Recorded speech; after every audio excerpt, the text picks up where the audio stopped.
gut health, hormone optimization, and many others. Our show airs Saturdays at 10 a.m. and 2 p.m. and Sundays at 11 a.m. and 3 p.m. right here on News Talk STL. For more information, visit us at inhstl.com. That's inhstl.com. Not completing high school is more of a social thing than it was an academic thing. Even though all these years have passed, I still had that longing to have my diploma. At age 30, Carissa finished her high school diploma. If you're even considering getting your high school diploma, you can do it. No one gets a diploma alone. If you're thinking of finishing your high school diploma, you have help. Find free adult education classes near you at finishyourdiploma.org. That's finishyourdiploma.org. Brought to you by the Dollar General Literacy Foundation and the Ad Council.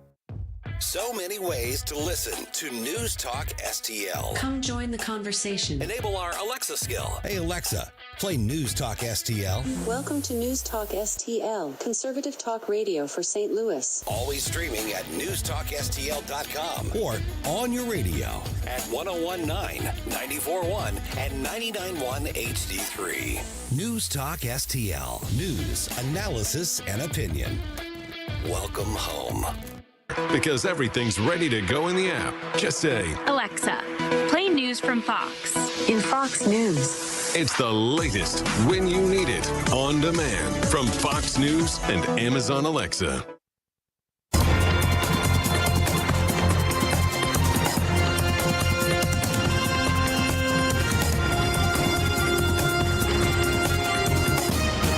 Now, a look at what's happening from the Fox News Rundown.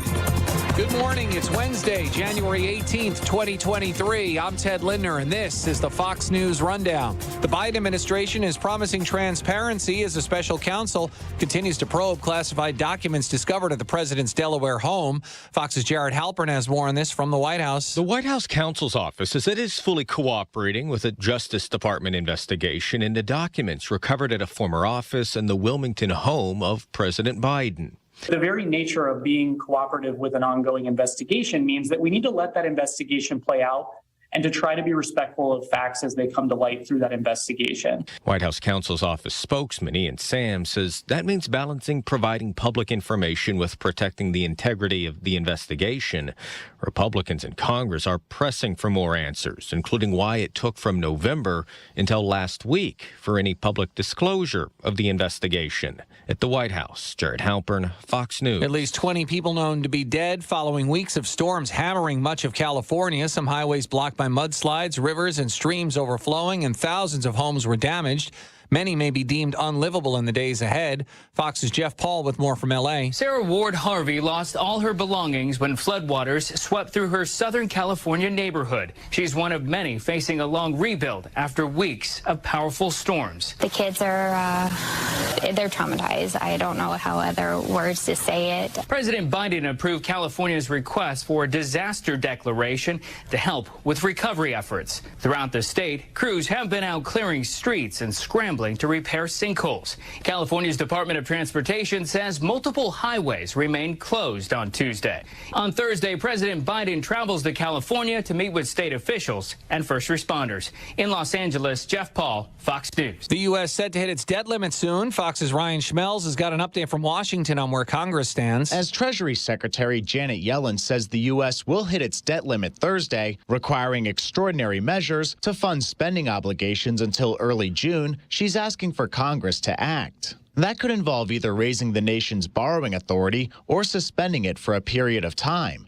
Senate Majority Leader Chuck Schumer says the U.S. needs to avoid defaulting on its debt, while House Speaker Kevin McCarthy argues the U.S. needs to get spending under control. The White House has called on Congress to work together to get a deal done. In Washington, Ryan Schmelz, Fox News. And SpaceX launching a GPS satellite for the U.S. Space Force. SpaceX's Falcon 9 rocket launching the Space Force's sixth third-generation navigation satellite into orbit from Complex 40 at Cape Canaveral in Florida. The satellite for the Space Force's Global Positioning System, built by Lockheed Martin, named Amelia Earhart after the trailblazing aviator. The Falcon 9's first stage booster will return to Earth and land on a drone ship in the Atlantic Ocean. Fox's Kristen Goodwin. And I'm Ted Lindner. This is the Fox News Rundown. This is the Fox News Rundown.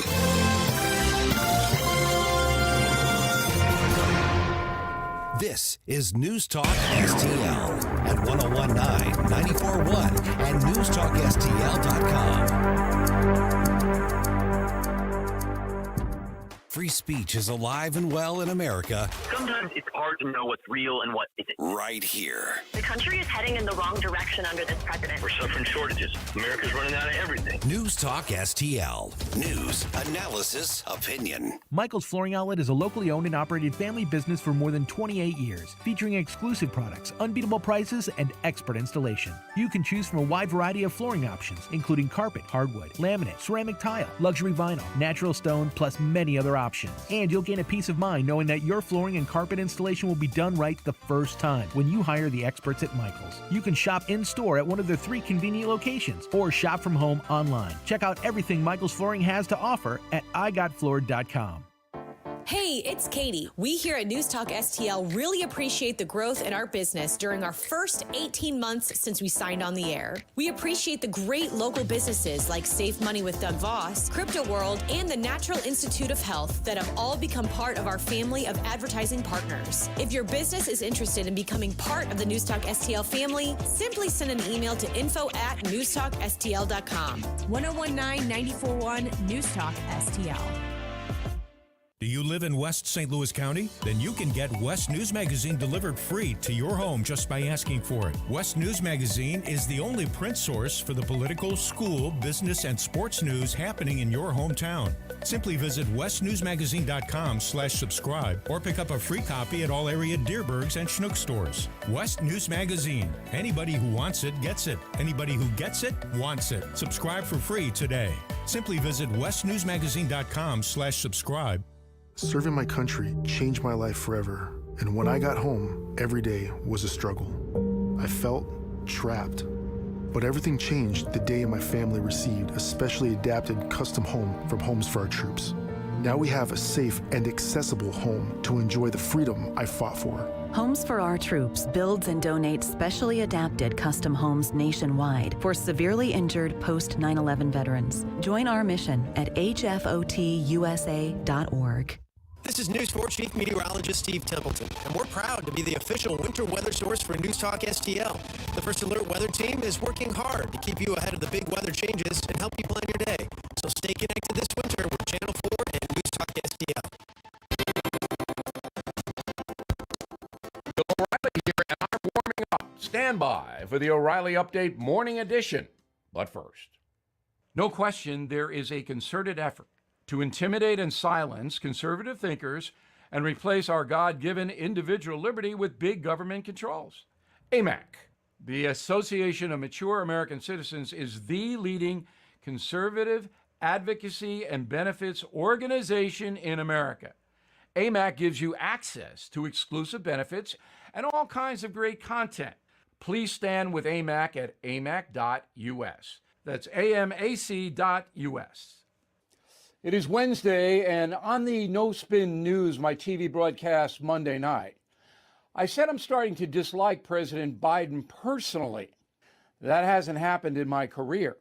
Every president in my lifetime has made mistakes, of course, but they didn't cause me to dislike them as people. Mr. Biden is an exception. In a speech marking the King federal holiday, the president basically said that America continues to hose African Americans and that he, Joe Biden, will triumph by putting an end to the systemic racism and voter suppression. As we know, the midterm election saw a record voter turnout. Mr. Biden is essentially casting himself as a savior to blacks who really need to be saved from him.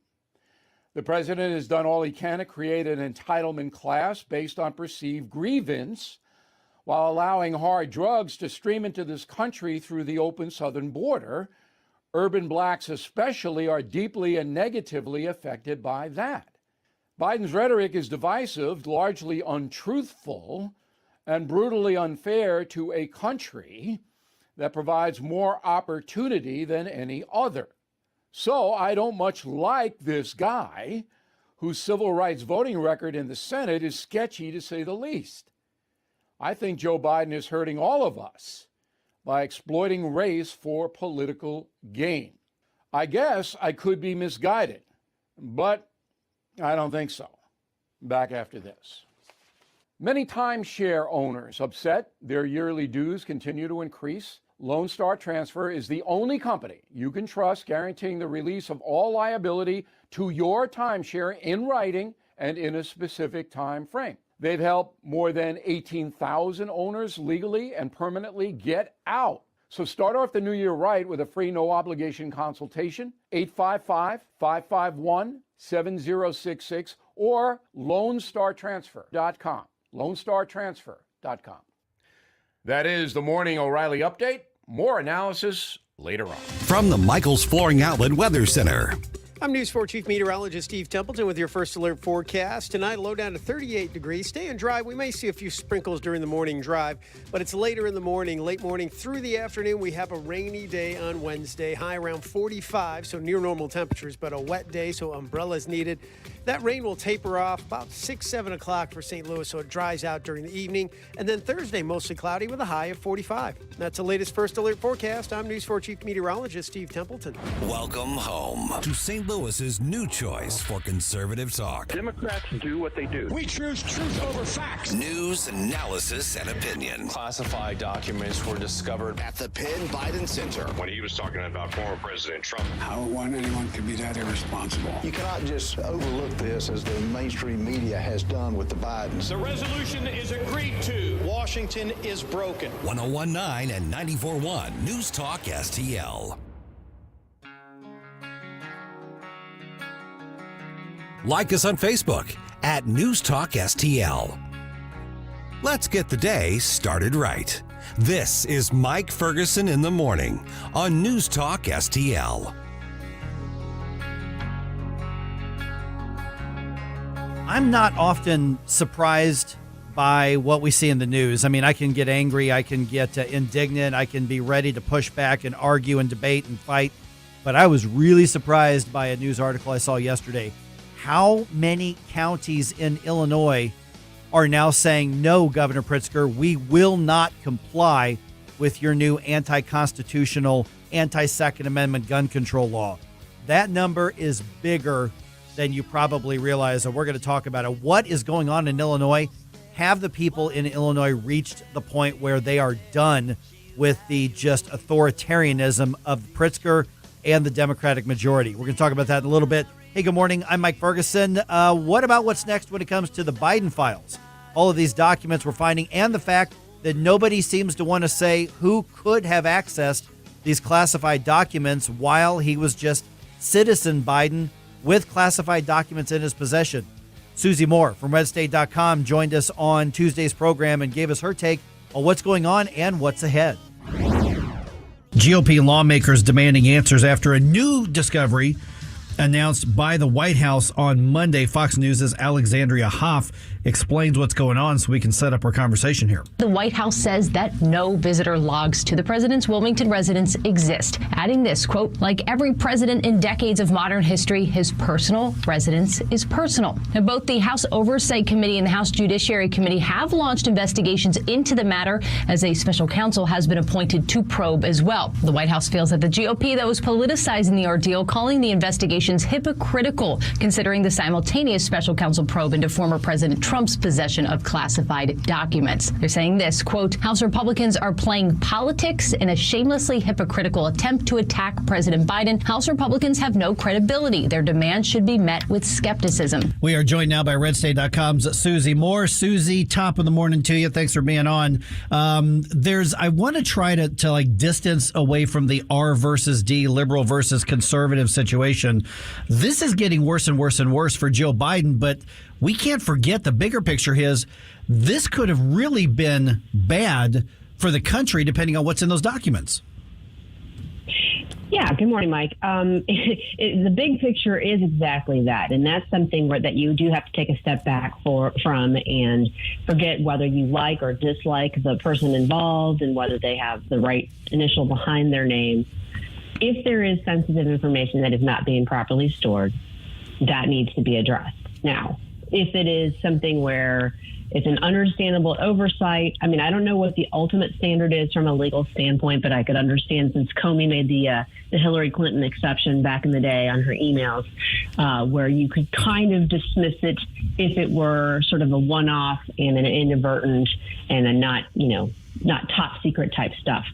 We don't have that here. Joe Biden doesn't have the luxury of saying that, because you have multiple documents. You have, at least according to the reports, some of which has top secret information in it and stored in multiple places that don't make any sense as far as why they would be kept there. And they certainly don't have, we don't have a good chain of custody of them. And it seems to be they were kept someplace where any number of people could have had access to them. Good morning, Susie. It's Gabe. You mentioned reports about some of these documents being top secret. Are there any details in addition to that about what the contents could be, at least in terms of subject matter or level of sensitivity or anything like that? I want to be careful with this because so often we say, there are reports of this, there are reports of that, and then as things unfold, it turns out not to be backed up. And that happens in a direction that's favorable to conservatives and Republicans and in directions that are not. So I don't want to just jump on the bandwagon and assume the worst without there being actual concrete, details regarding this. Mm-hmm. The reports I've seen have referenced that some of the material is top secret. The reports I've seen have indicated that some of it has to do with Ukraine, Iran, and China. But again, I got to put a big caveat around that. Obviously, I haven't seen the documents. I'm not entitled to see the documents. And until we have a more formal acknowledgement or statement from, the powers that be in those investigating this, there's really no way to know. And of course, even then you have to question whether or not you're getting the full story, because that really hasn't been the case in recent years, it doesn't seem. Right. And like I said, the bigger picture, it could have been low level classified, and that may be what it is. Who knows? Sure. We don't know what it is. The point is that they were recklessly available to whoever was in the house. And Susie, now we find out we have no idea who was in the house. And under normal circumstances, I would argue that I have no right to know who Joe Biden has over for dinner. It is absolutely none of my business, except now anybody over at their house potentially had access to unsecured classified documents of whatever level. We don't know. And so now it becomes a matter of national interest. Well, keep in mind, too, if we're wanting to be consistent in applying our standards, even before the story broke regarding there being classified documents at Mar-a-Lago, the story the entire time of Trump's presidency was there's a push that there should be visitor logs and information available as to who was visiting Mar-a-Lago. So, and that's his personal residence. I realize it's kind of an unusual situation because it's also a country club type setting, but if you're going to say that should be on record, then so should the people who visit Joe Biden's home. So either you don't have access to that information and it shouldn't be kept, or you do. Susie, though, in particular, in the Biden presidential years, I would think that the Secret Service, at least, they wouldn't necessarily make the list available, but they would surely have some measure of vetting the people who come and go into the presence of the president, because it's their job to make sure he's safe. So it strains belief. It strains my senses here that they don't know, or they didn't know who came and went during the 200 or some odd days that Joe Biden has spent there over his presidency. I think that's a valid point, and I agree that it does strain credulity to believe that's the word I was looking for. Secret Service doesn't know who was, but I think they may be playing a little cute with the wording and say we don't keep visitor logs along the way the same lines as the way they are kept at the White House. So maybe they're playing a little fast and loose with the language there. I don't know, obviously, but I agree with you. I have difficulty believing that before someone is entertained at the Biden residence, that the Secret Service isn't aware of that person's presence and who they are, and vetting them, that sort of thing. And keep in mind, these documents have been there since even before his presidency. Right. So he would have still had Secret Service protection, but it may have been a little bit less stringent just because he was no longer serving at that point in time. The other thing that's still kind of bothering me and has my inquisitive brain going over time is, what prompted the search for these documents to begin with? The lawyers supposedly found them. Well, having been a practicing lawyer for 28 years, I can promise you the times I went on document searches, I already was on the search for something. You know, if someone was paying me to go through boxes, like in a storeroom somewhere, it sure as shooting was because there was something important that needed to be found, and they wanted to make sure that the people that found it knew what they were looking for. So what we have any idea of what comes next? I mean, as far as we've had this investigation, we found out Jim Jordan was commenting yesterday on Fox News saying, okay, so the initial documents investigation from the offices of the think tank or the institute, apparently that investigation's already been completed. We just don't know what's in it. Then we find out about this batch of documents, and now we know that there was another, at least a few documents here or there, or somewhere else. Where does this go from here, or where should it go from here? Well, I mean, I think part of the issue is this is somewhat unprecedented. You know, we don't necessarily have a prototype to look back on and say, oh, this is how they handle it when this comes up. Maybe that's a good thing. You know, presumably you don't want this kind of thing happening all the time. But I think, to me, what should happen is the same practices should be applied in both instances. Whatever they're doing to investigate the documents at Mar-a-Lago should be being done to investigate the documents that were in the Biden's possession. There are differences between the circumstances, some which, you know, I guess make one seem worse than the other, but that goes in both directions. I mean, the bottom line is, as many people have pointed out, while Trump actually did have the authority to declassify documents, so could have theoretically done that before taking them, Biden didn't have that authority when those documents were taken. So that's critical right there. The bottom line is the DOJ should be investigating both instances.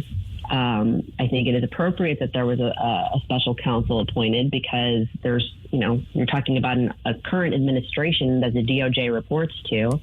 I think Congress should proceed with its investigations, and if necessary, you know, determine that there should be a criminal referral, make that.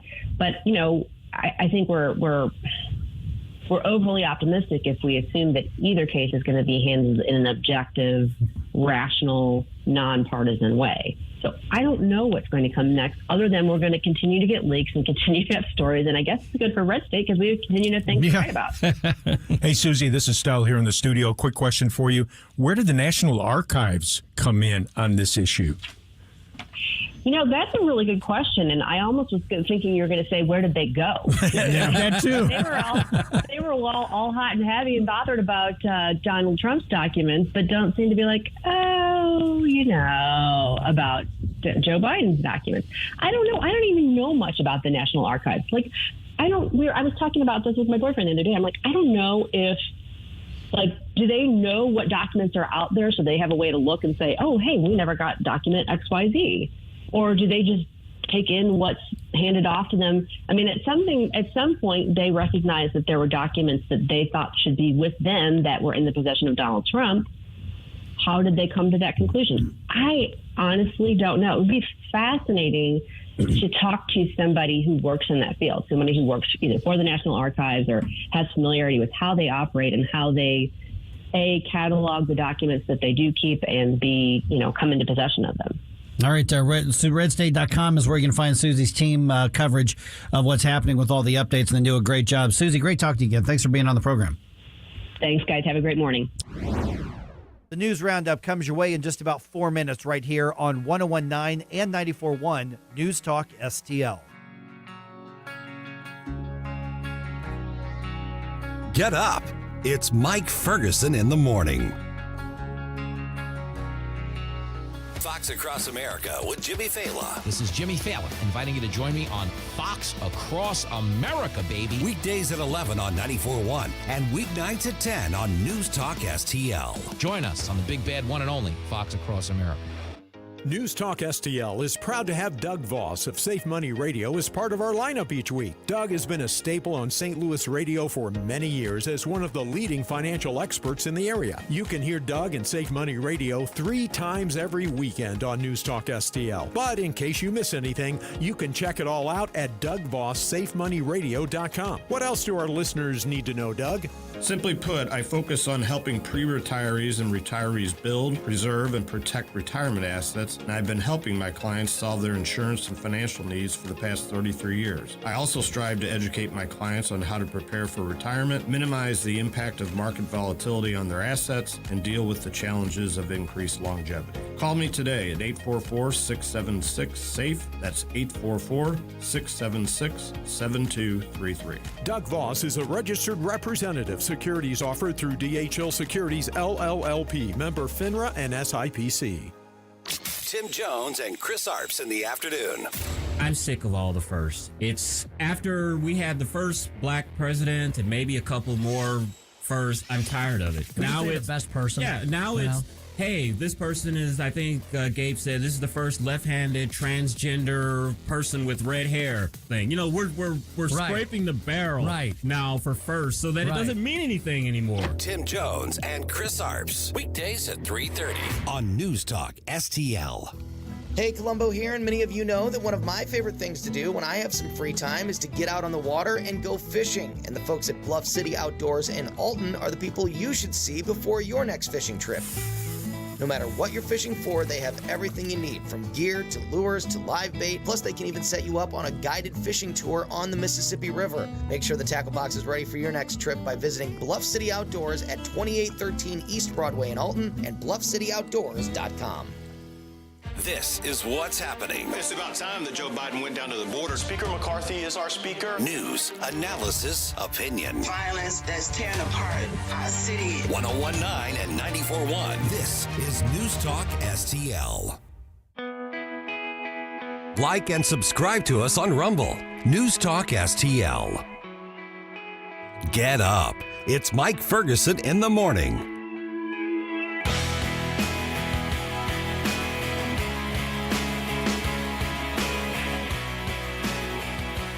All right, charges are finally filed in the case of a woman who shot at police.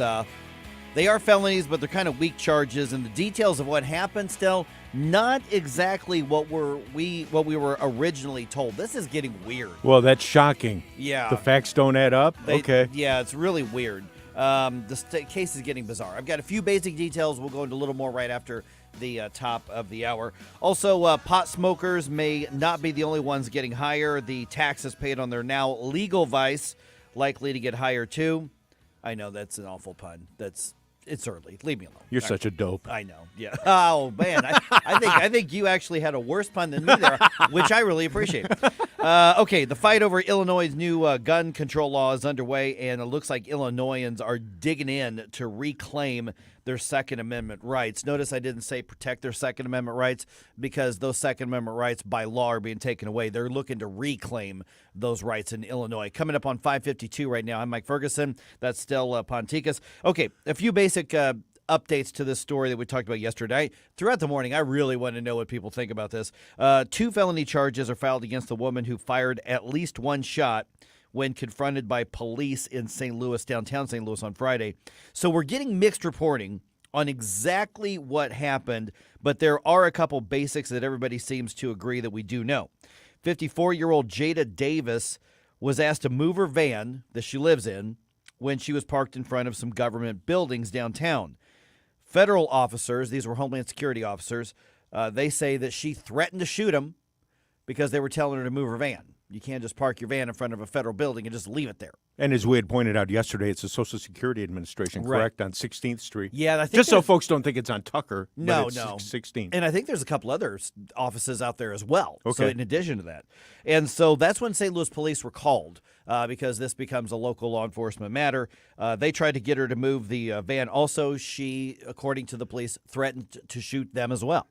So that's when, backup was called in. And when they tried to remove her from the vehicle and they broke out the window, that's when she fired at least one shot. So opened fire on police has a connotation of just bang, bang, bang, bang, bang, bang, bang. That may not have been what happened, but she fired at least one shot, and that's when police returned fire, at least 14 bullets. It looks like nobody was hurt, which is amazing on this case. She was arrested. She was let go, as we know, just over 24 hours later. Now charges have been filed against her by Kimberly Gardner's office. I'll have the details on, though.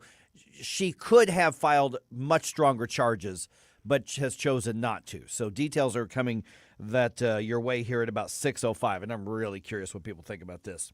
Also, let's get an update here as well on this thing's getting very bizarre. She's got some very unusual beliefs. Let's put it that way. Talking about the shooter here. Let's see here. The Biden administration is promising transparency, I guess now, as a special counsel probes classified documents discovered at the president's Delaware home. This, of course, is in addition to the ones that were found at the Biden Penn State Institute office. Fox News' Jared Halpern has more from the White House. The White House counsel's office says it is fully cooperating with a Justice Department investigation into documents recovered at a former office in the Wilmington home of President Biden. The very nature of being cooperative with an ongoing investigation means that we need to let that investigation play out and to try to be respectful of facts as they come to light through that investigation. White House counsel's office spokesman Ian Sam says that means balancing providing public information with protecting the integrity of the investigation. Republicans in Congress are pressing for more answers, including why it took from November until last week for any public disclosure of the investigation. At the White House, Jared Halpern, Fox News. But they're just going to keep saying the word transparency, transparency, transparency. Just say the word, and that makes it true. That's the way the Democrats operate. And you know what? If we go back a couple of days, you and I and Gabe had discussed the fact that we believe, or at least I believe, I'm not going to say it included both of you guys, that all of this stuff started to happen because they suspected by November 2nd that there was going to be a red wave and that they knew that something was going to transpire as far as Republicans pushing back after the elections. It didn't happen. So now, all of a sudden, they're caught in the middle here. And, oh, yeah, we had this information we were going to share with you guys. And, yeah, okay, I guess we'll share it now. Yeah. But the transparency issue is I'm calling BS. Of course. Absolutely. Without a doubt. Yeah. I mean, we've known about this, or they knew about this since before, like you said, before the midterm elections. And just now when they are safely got everybody seated, because not just those midterms, you also had the runoff in Georgia. Yes. That happened as well. Yeah. And so the fact that they held on to this as long as they could and now will not answer questions. Karina Jean-Pierre called out by liberal media reporters. At one point they said, something you told us 6 times turned out to be false. And she just literally smiled and said, I'll see you tomorrow, walked off.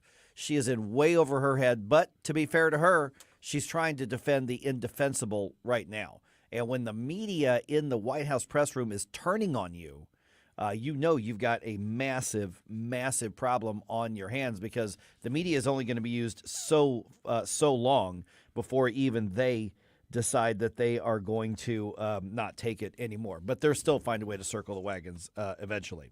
All right, so real quick here. A woman believed to be the world's oldest person passed away just weeks before her 119th birthday. Wow. Fox News' Jonathan Savage reports from our European bureau. Lucille Randon was born in southern France on the 11th of February 1904. She lived through 2 world wars, worked until she was 108, and survived a bout of COVID-19. Her life was spent as a nun. Lucille was known as Sister Andre and said that working makes you live. Sister Andre was known to enjoy chocolate and a daily glass of wine. The oldest known living person now is American-born Maria Brantas Moreira, who is 115 and lives in Spain. Jonathan Savage, Fox News. Okay, she's 115, but if you've seen the picture, she doesn't look a day over 112. I'm telling you. Hey, good for her. All right, more details on this crazy shootout that happened in downtown St. Louis just ahead.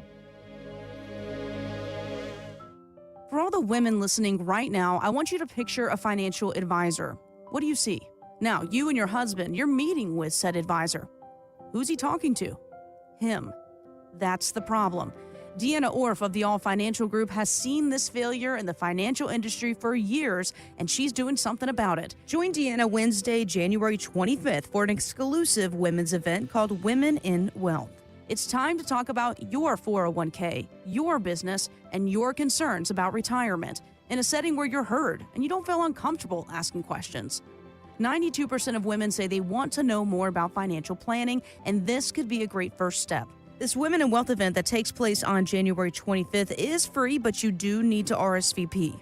Call 636-230-8824 or go to yourmoneymattersstl.com. Investment advisory services offered through Brookstone Wealth Advisors, LLC, a registered investment advisor. BWA and All Financial Group, LLC are separate companies. Hey, it's Vic. Everyone here at News Talk STL is incredibly grateful for the growth in our business during the first 18 months since we signed on the air. We appreciate the great local businesses like Southern Armory, Rhino Shield, Steph's Pizza, and the Walner team that have become one of our many advertising partners. If your business is interested in becoming part of the News Talk STL family, simply send an email to info@newstalkstl.com. We have a wide variety of affordable advertising options. And thanks for listening to News Talk STL. Welcome home. Hi, I'm Rodney Wallner. And I'm Jen Wallner with the Wallner Home Selling Team at Berkshire Hathaway. Hey, Jen, how do you sell your home for top dollar? That's easy. Call the Wallner Home Selling Team at 314-810-SOLD. What if I want a flexible commission plan? Call the Wallner Home Selling Team at 314-810-SOLD. What's the best time to sell your home? Right now, call the Wallner Home Selling Team at 314-810-SOLD. For all your real estate needs, call the Wallner Home Selling Team at 314-810-SOLD. That's 314-810-SOLD. KLGY HD3 Clayton, K270BW Bellefonte, KNBS Bowling Green. This is News Talk STL at 1019, 94.1, and always streaming at newstalkstl.com. This hour from townhall.com. I'm Rich Thomason.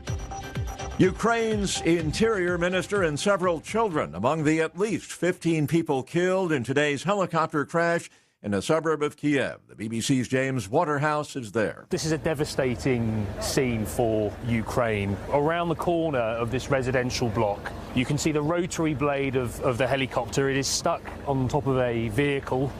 There are 3 or 4 bodies under foil blankets, and just across the way there is a kindergarten where there is smoke coming out of the roof. No word yet on the cause of the crash.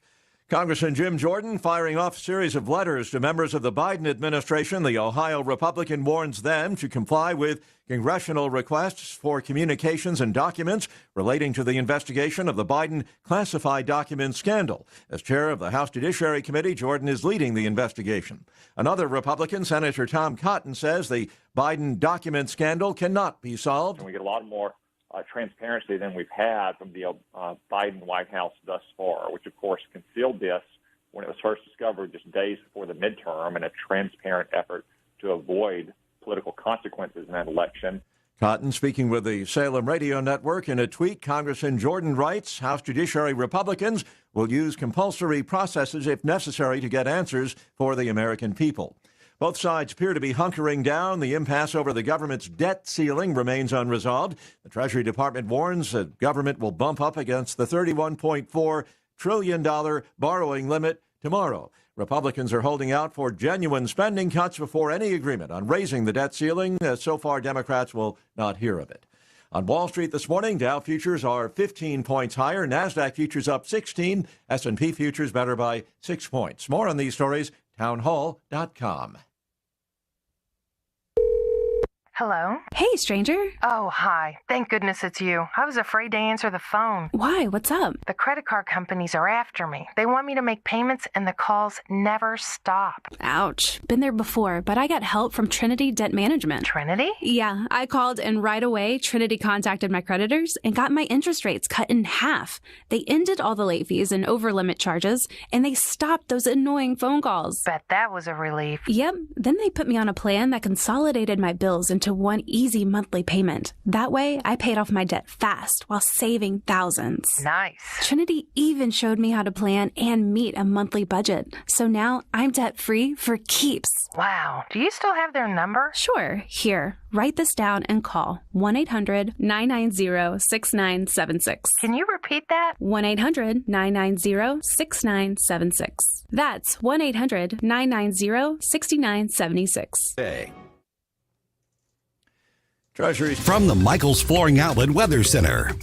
Light rain falling around the area this morning, making for some wet roads on the morning commute. Temperatures right around the 40-degree mark, so this is all rain, and most of it's light. But we could see some embedded thunderstorms by later this afternoon, and this evening, things will clear out. The high today, about 47 degrees, should be mainly dry overnight tonight, with lows around 40 and a high tomorrow, 45 degrees. Breezy today and downright windy tomorrow. I'm KMOV First Alert meteorologist Kent Earhart. This hour of News Talk STL is brought to you by Stifel, serving investors for over 130 years. Contact your Stifel financial advisor at stifel.com. That's STIFEL.com. Hey, Pocket Watchers. By now, I know you heard that the IRS is hiring 87,000 more agents. What does that mean? More collections, more audits. If you have a tax problem, unfiled tax returns, a large tax bill that you can't handle, give my office a call, 314-776-9076. I have years of experience of representing clients before the IRS to resolve tax problems. So stop hiding. Sticking your head in the sand is not going to make this go away. Give my office a call, 314-776-9076. Thornton Advisor Group is here to help you. Set up your free consultation to get an understanding of what's going on with your IRS case. Stop ignoring those letters. Give my office a call, 314-776-9076, or visit us online at thorntonadvisor.com. What if the music stopped? If the familiar voices were silenced? If there were no breaking news updates? What if your companion and connection to your community came with a monthly fee? Don't worry, we're free local radio with you wherever you go, celebrating 100 years and looking forward to the next 100. We are broadcasters. Text radio to 52886 and let Congress know you depend on your local TV and radio stations. This message furnished by the National Association of Broadcasters. St. Louis's new choice for conservative talk. We need change in our country right now. Live and local. They clubbed us over the head for 2 years. Yep. You want corruption? This is how we get corruption. This is News Talk STL. Mike Ferguson. It's a miracle we're not in prison. Gabe Pfeiffer. Are you kidding me? Get up! Get up! Can't you hear the alarm? Get up, St. Louis. Yeah, it's kind of a thing. Mike Ferguson in the morning on News Talk STL. Get up! Get up! This is your cousin God. All right, this isn't exactly a shocking news story, but Washington politicians continue to insist on spending the country into oblivion. You know, all I can say is why can't they act like we have to deal with our families? When a parent gets that note from the kid that the credit card is at its max, you don't up the max another $5,000, $10,000. You teach the kid how to handle budgeting and do it correctly. Yeah, but if you could just take other people's money and add it to your max and spend that, you would do that. Okay. Yeah. 620. I've got the details on this. This is so infuriating. So infuriating. All right, I'm Mike Ferguson. It is 6:06. Got Gabe Pfeiffer here. Got Stel Ponticus here. Okay, so we've got updates, Gabe, on the woman who got into that shooting with police, or the shootout with police on Friday. This is a bizarre story, but what we were originally told isn't completely accurate, so we have some updates. Oh, on it. okay. Okay. All right. So basically, here's what's going on. The woman lives in the van. We know that. She's 54 years old. Her name is Jada Davis. Okay. Okay. And so she had her van where she was living parked in front of these federal offices. Right. Homeland Security, security officers, police officers said, hey, got to move. So that's when she threatened to shoot them. Mixed reports. One report in town says that she was threatening the mass shooting at the Social Security Administration office. Another one says, no, she just threatened to shoot the police officers. Not that that's, any better. Right. Okay. But nuance. They're saying that she threatened them for telling her that she had to leave. So that's when they called St. Louis Police. St. Louis Police, hey, you got to move. You can't leave it in front of a government building and just park there. Right. And she threatened to shoot them as well, according to the police. Okay. And so that's when the backup was called and people were, moving in. They're negotiating. They're trying to get her out. She refuses. She's threatening to shoot them. So they smash through the window to grab her and get her out, and that's when she fired a shot. So she told a couple of media outlets here in town that she was defending herself, and that was a warning shot, and they can't charge her with trying to assault police officers because she wasn't trying to hurt them. It was just a warning shot, which is a stupid argument. That's not the way that works. No, it's not the way it works either. There is video. I've seen the video of what happened. The cop who was right there at the door running for his life and then return fire happening. I can't believe that nobody got hurt. It's amazing. Mm-hmm. So we've also got one report that says, a published report that says she's one of these sovereign citizen types, one of these weirdos. There you go. It says, I didn't sign a contract with the federal government. These laws don't apply to me. Yeah, okay, idiot. That's not how that works either. No, that's not how that works. And so what we don't know is whether or not she's in jail again, because Kimberly Gardner's office has finally filed 2 felony charges against her, but they have nothing to do with assault on a law enforcement officer or attempted murder or anything like that. It is illegal discharge of a firearm and armed criminal action. Oh, there you go. So All right. felonies, yeah, but weak felonies. Yeah. And so as of the news last night, I looked at the different ones, we don't know if she's been rearrested. So whoever the law enforcement is that either went to arrest her or still has to do it, knowing that this person doesn't mind firing a gun at law enforcement and is ready to fight. Her argument that she gave to a couple media outlets, guys, is that, she was defending her home because that van is her home. And she said if that's the consequence of trying to break into her home.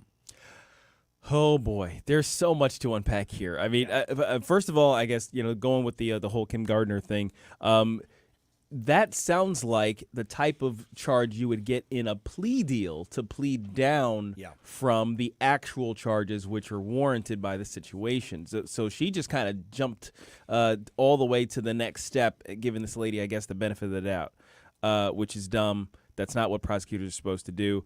But I suppose that. She might escape impeachable offense in my eyes by actually charging her with something at least. But then there's the reasoning that this lady has given for doing what she's doing. There are rules. There are rules in society, and the rules of society are built so that we don't infringe upon one another. And the government is the entity that we collectively borrow out our sovereign rights to in order to administrate those protections between all of us. That's actually, to me, a natural law thing. The idea of a government being given borrowed out some of our natural rights in order to protect us from one another. So. No, you don't need to sign a contract for it to be valid. Our agreements between one another, and her idea of this, the sovereign citizen thing. That's one of those things that really gets my goat, because it's almost as bad, probably as bad as the anarchist types who don't think any government should exist at all. And you guys are idiots. You want your rights to be overrun by other people? Try anarchy. Yeah, absolutely. That's how you get your rights overrun by people. At that point, it's the fittest survive, and usually these types of people aren't the fittest in society. Well, she's clearly deranged. I mean, there's clearly a mental issue there, and that's one of the things that Kimberly Gardner's office is saying, well, we care about the lives of police officers, but these things take time. No, she fired a gun after threatening to shoot and kill law enforcement officers. It's not that complicated. No. All right, so 6:35. I really want to know what people think about this case. There might be some people out there who are even sympathetic to the argument that she was defending in her home. So we'll see. I'm curious as to what people say. And if you disagree with us, you still get to have your say. So just let you know. 314-912-1019. Okay, so how about this? And it's not really a related, but a similar topic still.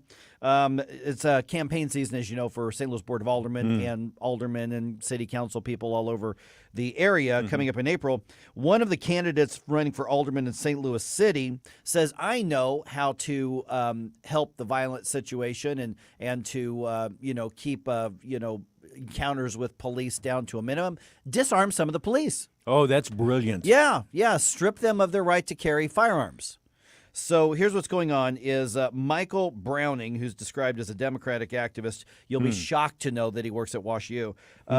He is running for alderman, and he told Channel 5 that the way to reduce tensions between the community and police is to have the traffic patrol officers stripped of their weapons, of their sidearms. So no firearms for police officers. He says nobody should lose their life over running a stop sign or a stoplight. Hey, dumbass. Nobody does lose their life over running a stop sign or a stoplight. But people do lose their life when they get into a fight or confront or threaten law enforcement or shoot at them or display a weapon at them. That happens. So he's not a professor at WashU, but he's an employee over there. So he's running in a three-way primary race to represent the 9th Ward, where the primary is in March, and then the final election is in April. Whoever wins the primary is going to win that race. Both of his opponents obviously completely disagree with that, even though they're liberal Democrats as well.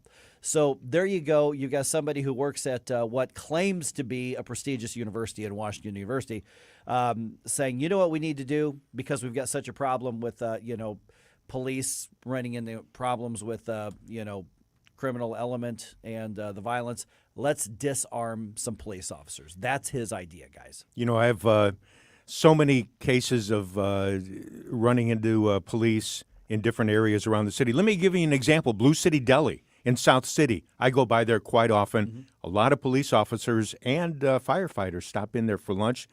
I can't tell you how many times customers have walked up to the policemen in there and thanked them for protecting us. And I know the police really appreciate that. To take away their guns is totally insane. Oh, complete. Yeah, insane's a great word for it. And I don't know. Every once in a while, you see some of these lunatics who get up there and make that. But here's what's even worse: is that there will be people who go, "That's a great idea." Yes. Yeah. You know who loves this idea? Somebody who wants a leg up on the police. It's so stupid. Thomas Sowell said this, and academics never suffer the consequences of their bad ideas. Yeah. And it's a problem. It's especially the main problem being that at times people in power actually listen to these morons. Mm-hmm. Now, this guy's just a grant writer. He's just an employee. But sure. He's from academia. Right. Yeah. I mean, and that's the thing. The air of superiority that comes from working in academia has now spread to the grant writers. I mean, honestly, that's kind of where we are now. Why are we talking about this guy? But here we are because somebody's listening to him, or he's looking to become somebody in power in order to accomplish these things. And it's all bad. It's all bad. And ironically, we had a phone call yesterday from a SLU employee who was going to the hospital area off of 44 and Grand. He was pulling into the garage as he was calling us, and his comment was, I'm scared every day when I drive into work and I come into the garage. Sometimes I'm the only one here at 6:45, 6:50 in the morning, and I have to literally watch everywhere as I get out of the car and try to get into the building where I'm going. And I'm sure that's the same for so many folks around the city. Without any question whatsoever. 314-912-1019. All right, the federal government continuing to spend us into oblivion. Yes, this is going to affect us all again. They want to raise the debt limit. I'll tell you what makes me so angry about this. We'll do that conversation starting in about 4 minutes here on 101.9 and 94.1 News Talk STL. Try to make me stop, no inspiration. You have a soul so dark, it is no more. We give you news, analysis, opinion, and more. Only on News Talk STL. Fight your war. Stop it right now. I have had enough of this. Turn my eyes to your indifference. Stop it right now. Have you been floored? Not until you've gone to Michael's Flooring Outlet. They've been a locally owned and operated family business for more than 28 years. You want variety? Michael's has carpet, hardwood, laminate, ceramic tile, luxury vinyl, natural stone, and many other options. Save money and get quality at Michael's. Plus, your installation will be done right the first time when you hire the experts at Michael's. You can shop in store at one of their 3 convenient locations or shop from home. Check out everything that Michael's has to offer at igotfloored.com.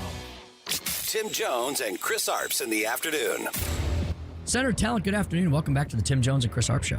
Something has to be done about this administration ruling by decree. The president just issues a decree that the student loans are forgiven. He issues a decree that the immigration laws don't exist and people can come in. Tim Jones and Chris Arps. Weekdays at 3:30 on News Talk STL. Hey guys, Columbo here, reminding you that if you belong to an organization like a school or a church, or your kids are part of a group or a sports team that needs to raise money, there's no better way to do so than with a TJ's Pizza fundraiser. TJ's Pizza has been helping local organizations raise money for over 30 years to the tune of tens of millions of dollars. A local company helping local people, and there's lots of different ways TJ's can help you raise big money fast. Get started now at tjspizza.com. I'm Susie Moore, and this is More to the Point.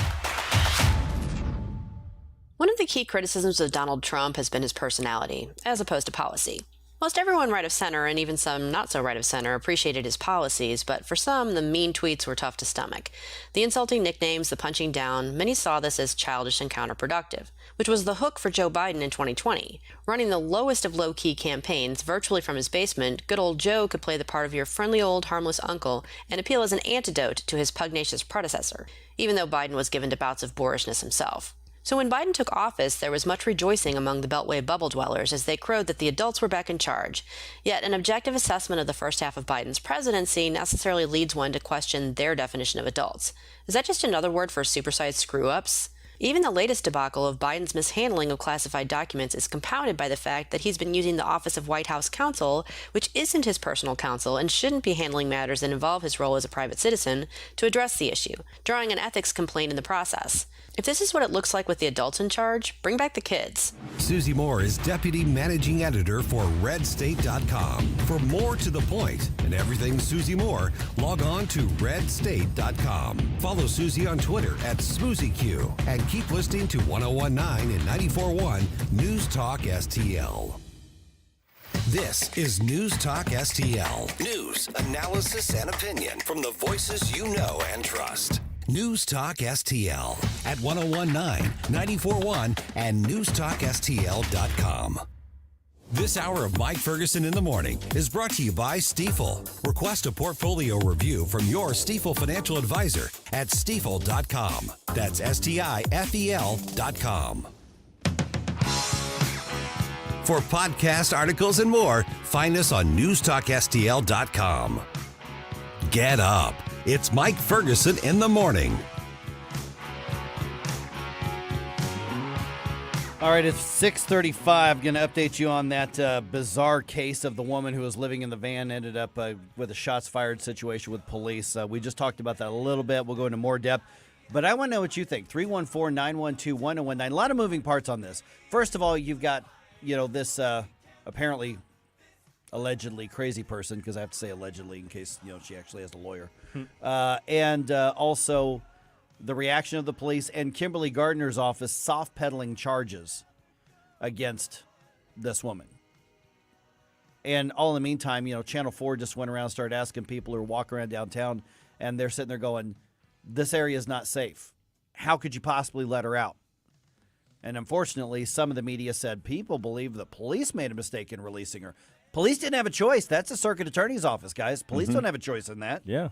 And so whether or not she's in jail or not, we don't even know that. By the way, do we know what happened to the gun? No. No. No. Okay. No idea. No idea whatsoever. It is just getting weirder and weirder and weirder by the minute. But her claim that they, that's what happens when you try to break into somebody's home. Well, somebody starts crashing through my window at my house. Bad things are going to happen to you. But I didn't put my house where it's not supposed to be. Yeah. So 6:35. We'll go into more depth. Get ready to talk about it. 314-912-1019. 6:22 right now. I'm Mike Ferguson. That's Gabe Pfeiffer. And Stel Ponticus is here as well. And more and more schools in Virginia now admitting that they did not notify their best performing students of National Merit Scholarship Awards. We're adding even more to the list? Yeah, I don't have the exact number, but Whoa. it just keeps going up. Whoa. Fox News' Jessica Rosenthal reports that now the state's attorney general is investigating. Virginia Attorney General Jason Miyares told the Fox News Rundown podcast they were looking into the admissions policies at Thomas Jefferson High School for Science and Technology over a steep decline in Asian enrollment, when it surfaced that they'd also failed to notify students that they'd received National Merit Scholarship commendations. The recipients couldn't use them then in early college applications or apply for scholarship money in time. We know at least one public report that administrators didn't want to notify the students because it would, quote, hurt the feelings of some of the other students. Miyares says they're examining whether recent district equity agendas may have played a role and are investigating if any anti-discrimination laws were broken under the state's Human Rights Act. Jessica Rosenthal, Fox News. Okay, interesting question here that just kind of jumped in my head, Gabe. By not telling these students, therefore not letting them put this on these applications for scholarships and admissions to colleges and things like that, I don't think you can say they stole money from them because they don't have it. If I steal something from you, I take it from you and I have it with me, or I give it to somebody else. They didn't steal it. They denied them the opportunity to do that. Is that equivalent to stealing money from these young people? I think if I were in a court of law, I would want to treat it that way, because it's very close to it. I mean, imagine we're talking about a minority group who's had their opportunity stolen. Like that was what we just celebrated Martin Luther King Day. Stolen opportunities was basically what the civil rights issue what kind of broke down to. What that movement broke down to was that by executing your discrimination, by acting in this way, you are stealing opportunity from people in the land of opportunity. It's contrary to what we stand for, and making that known was what changed the conversation in America at the time. So we're back again now with people stealing opportunities. They're just doing it under different auspices. That doesn't make it any less egregious. Do the parents have any legal recourse, do you think? That's what we're about to find out. With the Attorney General investigating and Jason Mayorkas, he was a part of that sort of conservative wave elected in with Glenn Youngkin and Winsome Sears. I actually remember that I went to that trip down in Utah. When I went to Utah for the National Leaders Summit, he was actually one of the panelists there. So I actually got a chance to see him. He was really impressive, really impressive. So they're looking at whether or not these equity policies ended up violating these rights. I would think, if I were a parent, to answer your question, Stell, I would think that there's got to be some kind of legal recourse that they could have. Hey, my kid applied to this school. This school says if you're a National Merit Scholarship, National Merit Scholar, you automatically get X amount of scholarship dollars. They weren't allowed to do that because they didn't know you owe me X amount of dollars. Maybe something along those lines. But there should be some, sort of accountability, which is just another reason to question everything with public schools. Even if you can't base the legal challenge or the request for compensation based on a guarantee of lost income, you could do something like ask for punitive damages for what they've done, which can go through the roof, really, if you're a good lawyer. So I say bankrupt the schools. Absolutely. I'm all for that. Destroy these things. Absolutely. All right. U.S. is set to hit the debt limit soon. Seems like every few years or so we have this going back decades. Yeah. About to hit the debt limit soon. Fox News' Ryan Schmelz updates us from Washington on where Congress stands, and the arguments on this are so infuriating. As Treasury Secretary Janet Yellen says the U.S. will hit its debt limit Thursday, requiring extraordinary measures to fund spending obligations until early June, she's asking for Congress to act. That could involve either raising the nation's borrowing authority or suspending it for a period of time. Senate Majority Leader Chuck Schumer says the U.S. needs to avoid defaulting on its debt. Everything would go up, and it would be really, really bad. While House Speaker Kevin McCarthy argues the U.S. needs to get spending under control. And we know where we're sitting at, almost $32 trillion in debt. How could you do this to a future generation? The White House has called on Congress to work together to get a deal done. In Washington, Ryan Schmelz, Fox News. Here's what's so infuriating about this. We're in this mess because Congress keeps acting. Yeah. They're acting and doing stupid stuff.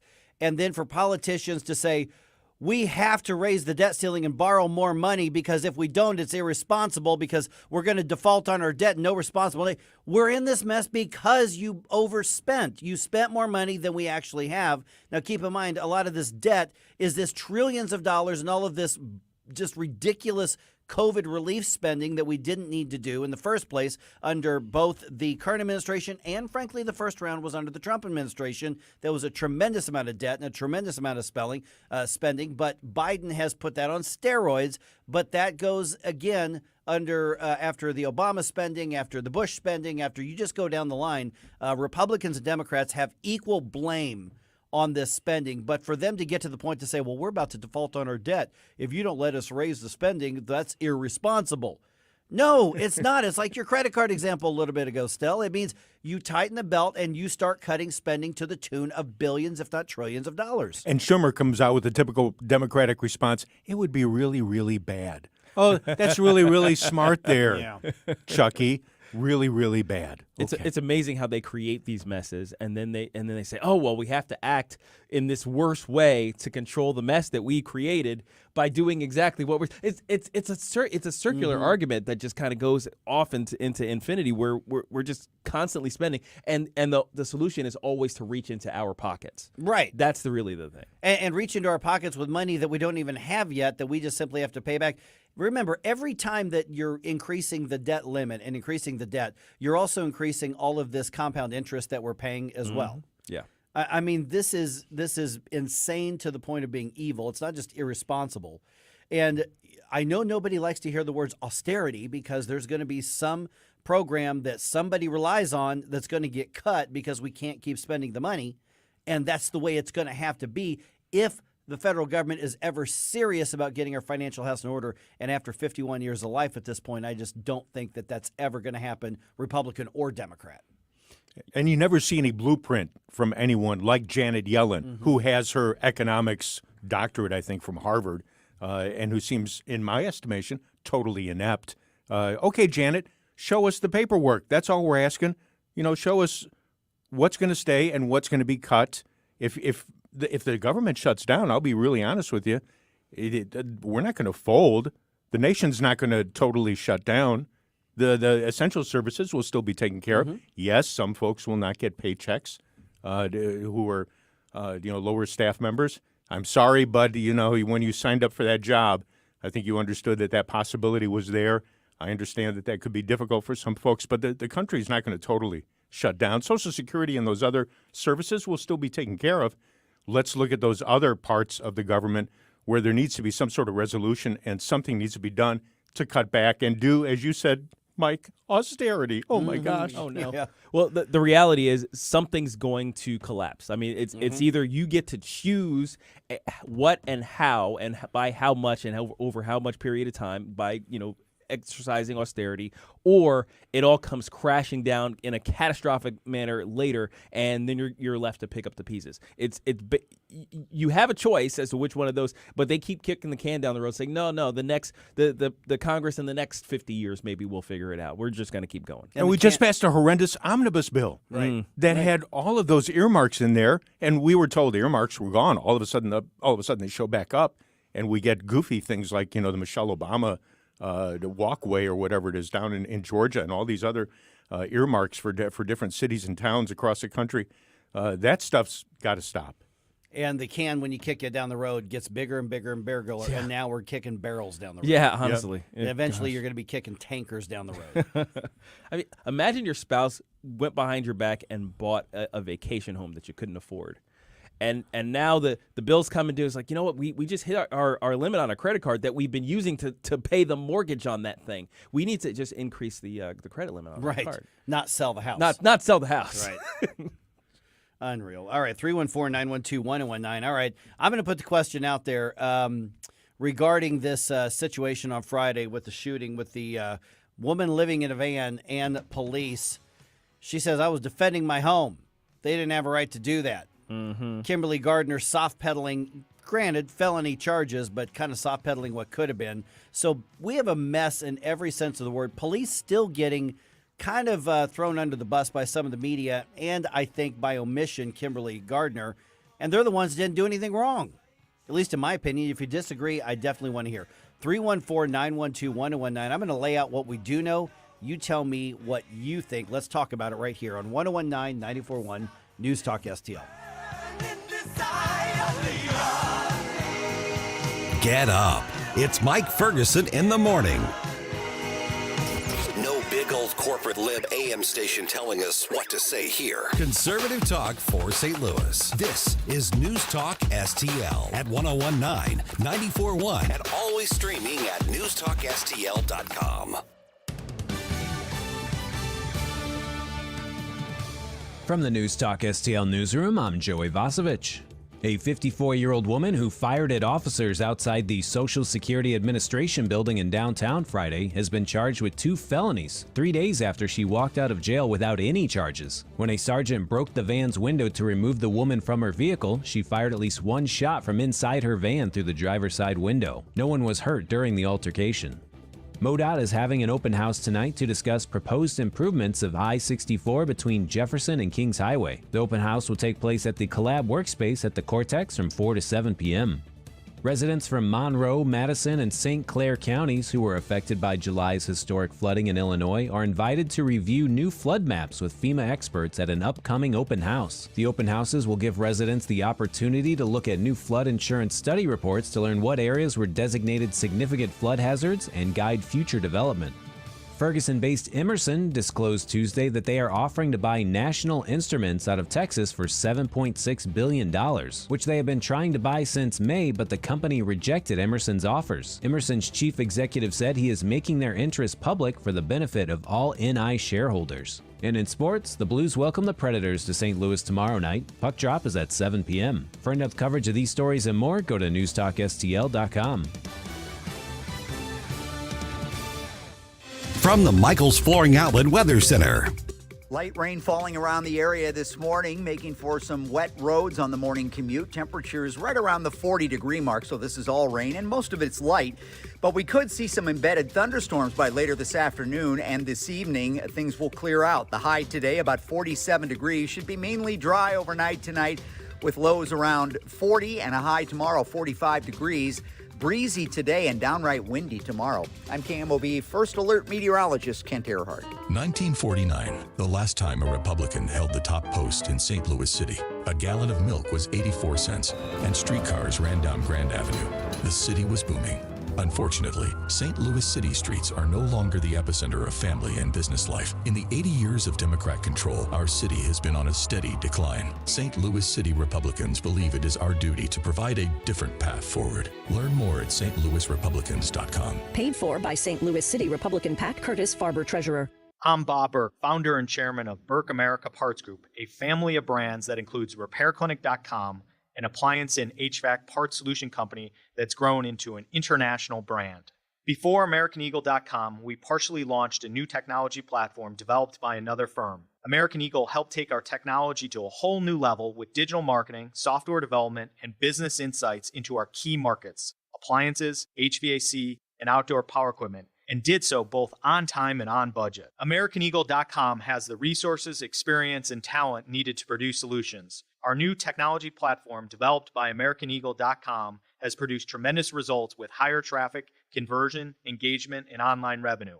If you have any home repairs you need to take care of, check us out at RepairClinic.com. If you need a world-class website or technology project, then I would highly recommend AmericanEagle.com. Call AmericanEagle.com at 773-NETWORK. That's AmericanEagle.com, 773-NETWORK. The news and talk. Steep surge of rising prices. I will visit the border myself. That matters to St. Louis. To see the chaos that he himself created. 1019 and 94.1. Credible information. News Talk STL.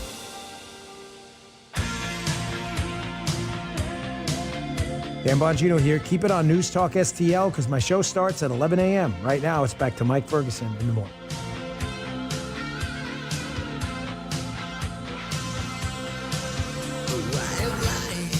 Okay, guys, let's talk about this situation on Friday. I mean, the focus that we had on the show yesterday was that Kimberly Gardner was not charging this woman with anything.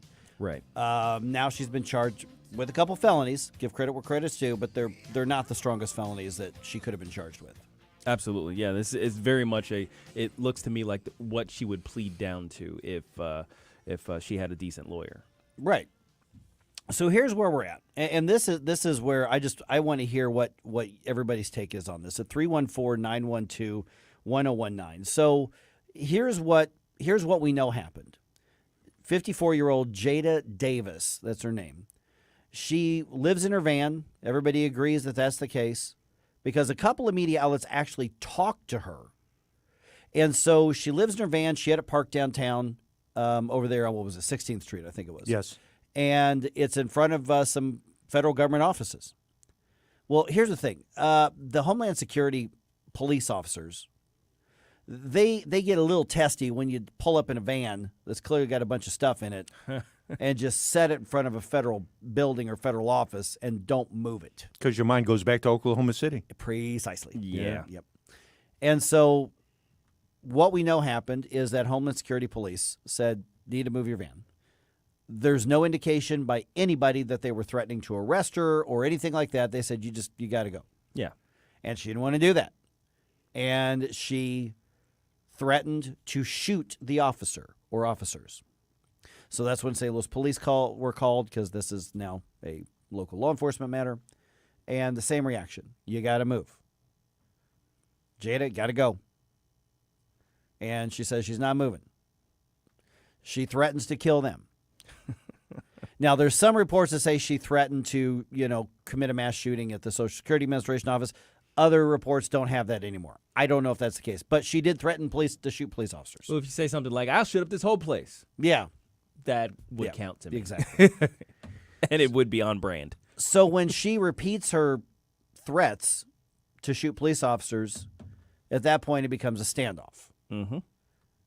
And police end up breaking her window to try to remove her, to grab her, to get her out of the car. That's when the shot was fired. Right.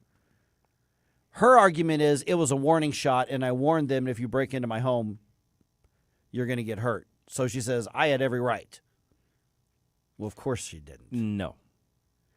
And we've got at least one news report in the area that says she's identifying as one of these sovereign citizen weirdos. Mm-hmm.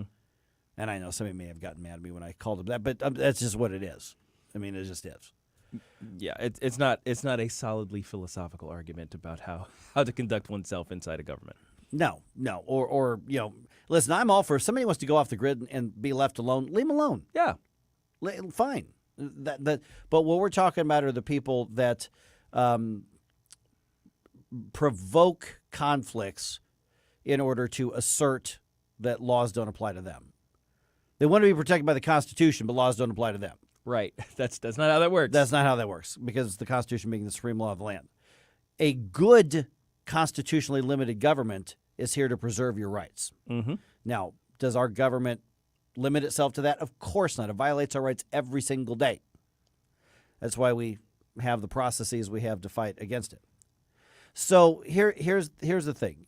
She's arguing, according to quotes from the local different media sources that she talked to, she says, this is my home. I told him it was my home. It was a warning shot. Of course they can't charge me with assault on a police officer because I didn't. I was just a warning shot. Why Kimberly Gardner would not charge her with assault on a law enforcement officer, attempted murder, any of those. Add those to the charges. If you don't get it, you don't get it.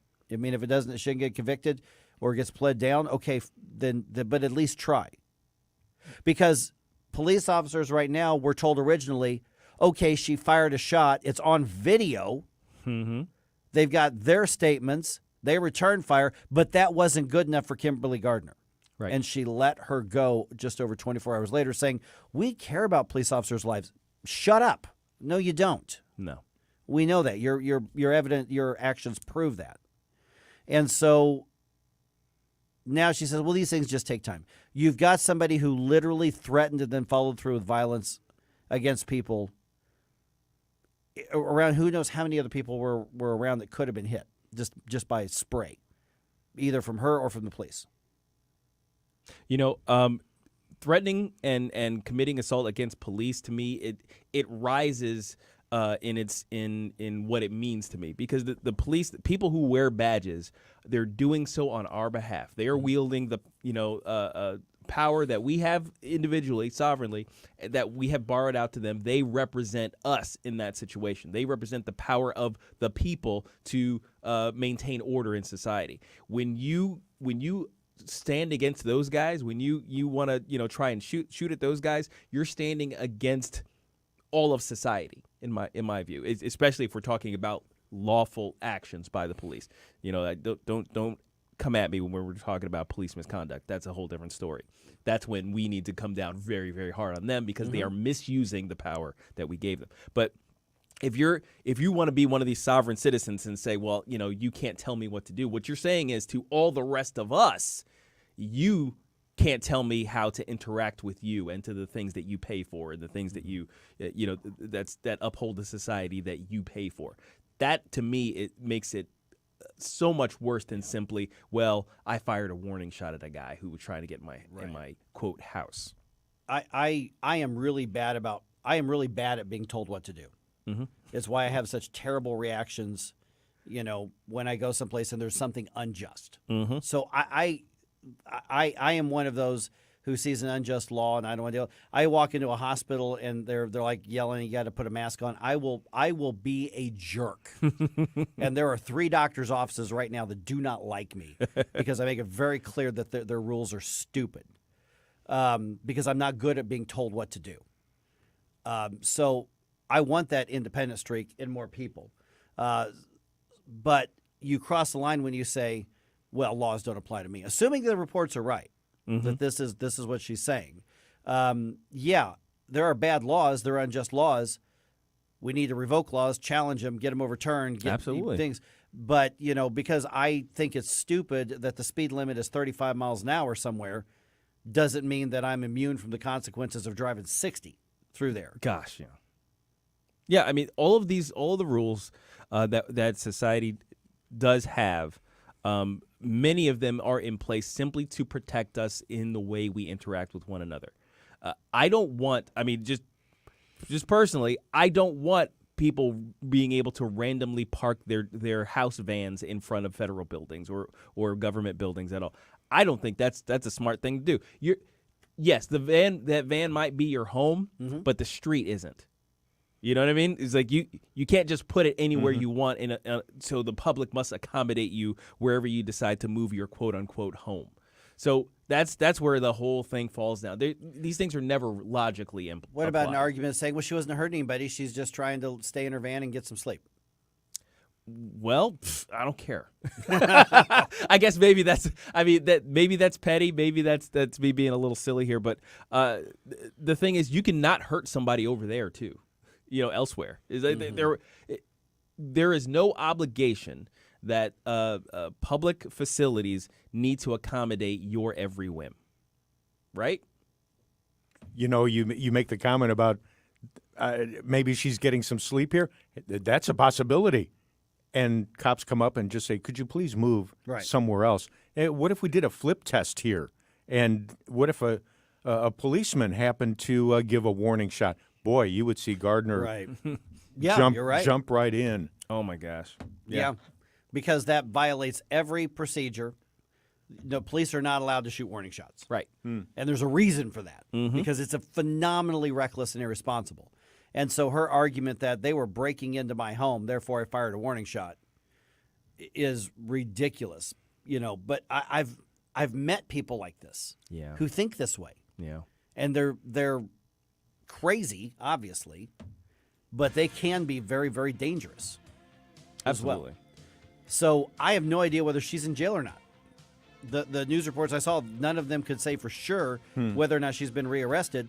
So you've got somebody who doesn't believe that any of the law enforcement have any sort of authority over her, and she's already been willing to fire, put everybody in a deadly situation because she just wants to be left alone after endangering who knows how many lives. By the way, every time you say that she lives in a van, I keep thinking down by the river. Down by the river. Jada, we have a river.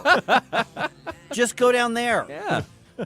You may not like the danger factor there because police have been run out, told to be nicer to people down there. Yeah. So, yeah, do that. 314-912-1019. This is 1019 94.1 News Talk STL.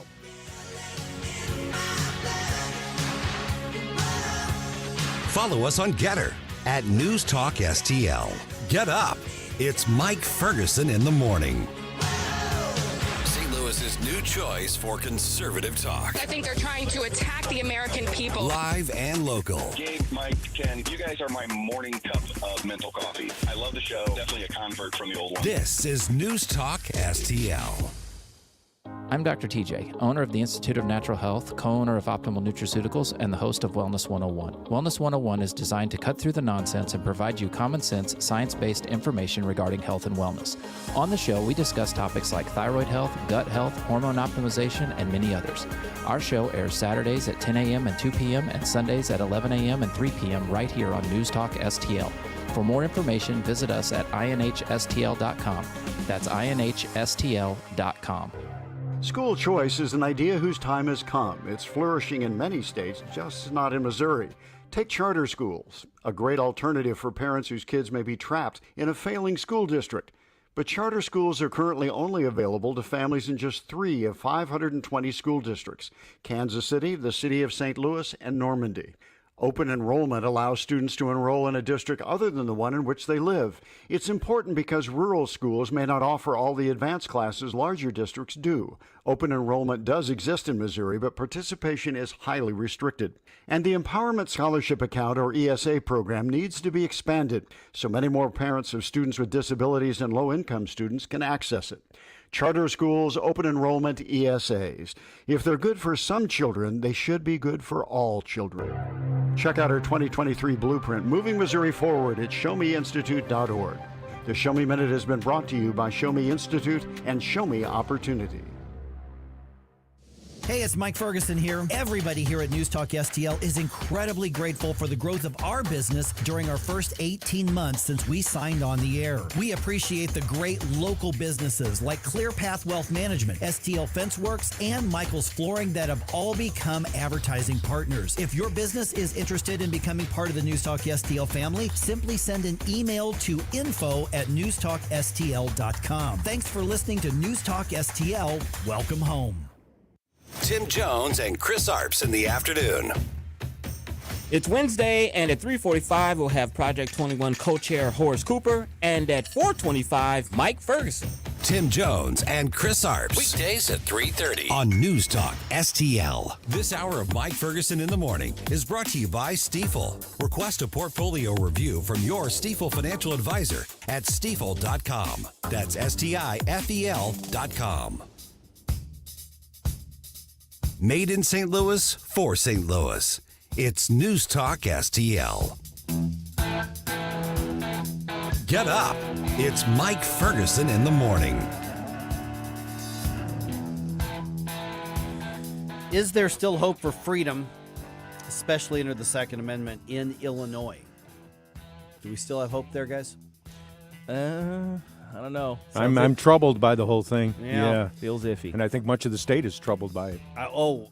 Definitely downstate, without a doubt. Illinois State Rifle Association Executive Director Richard Pearson joins us at 7:05. There are a lot of Illinoisans digging in their heels over this anti-Second Amendment law, so we're going to get their perspective because they're among those taking action as well.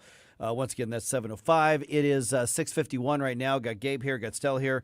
My name is Mike. By the way, these videos, our cameras are back up and running in the studio. Yeah, you can see us So we are again. back. Yep, you can see Hey, us. guys. We're all waving right now. So if you have kind of left Rumble or Facebook or YouTube video to watch the show because we weren't in the studio because we had all the flooding and had to do a bunch of repairs, we're back up. Things are back to normal there, at least as normal as they're going to get with me involved. But you can do that. So check it out. And we're keeping an eye on the comments on YouTube and Facebook and Rumble, and would love to hear from you. In about 10 minutes, you're going to get the first Kofifi dance of the year. That's right. Stell's first Kofifi dance. Stell's All right, I'm going to practice. Yeah, There you go. Between So now and check then. out the 7:05 Kofifi dance, and Yeah. Stell gets his first one in. I'm looking forward to seeing it. Yeah, it's going to be awesome. All right. Happy National Thesaurus Day, guys. Oh, Ooh, indeed. Yeah. had no idea.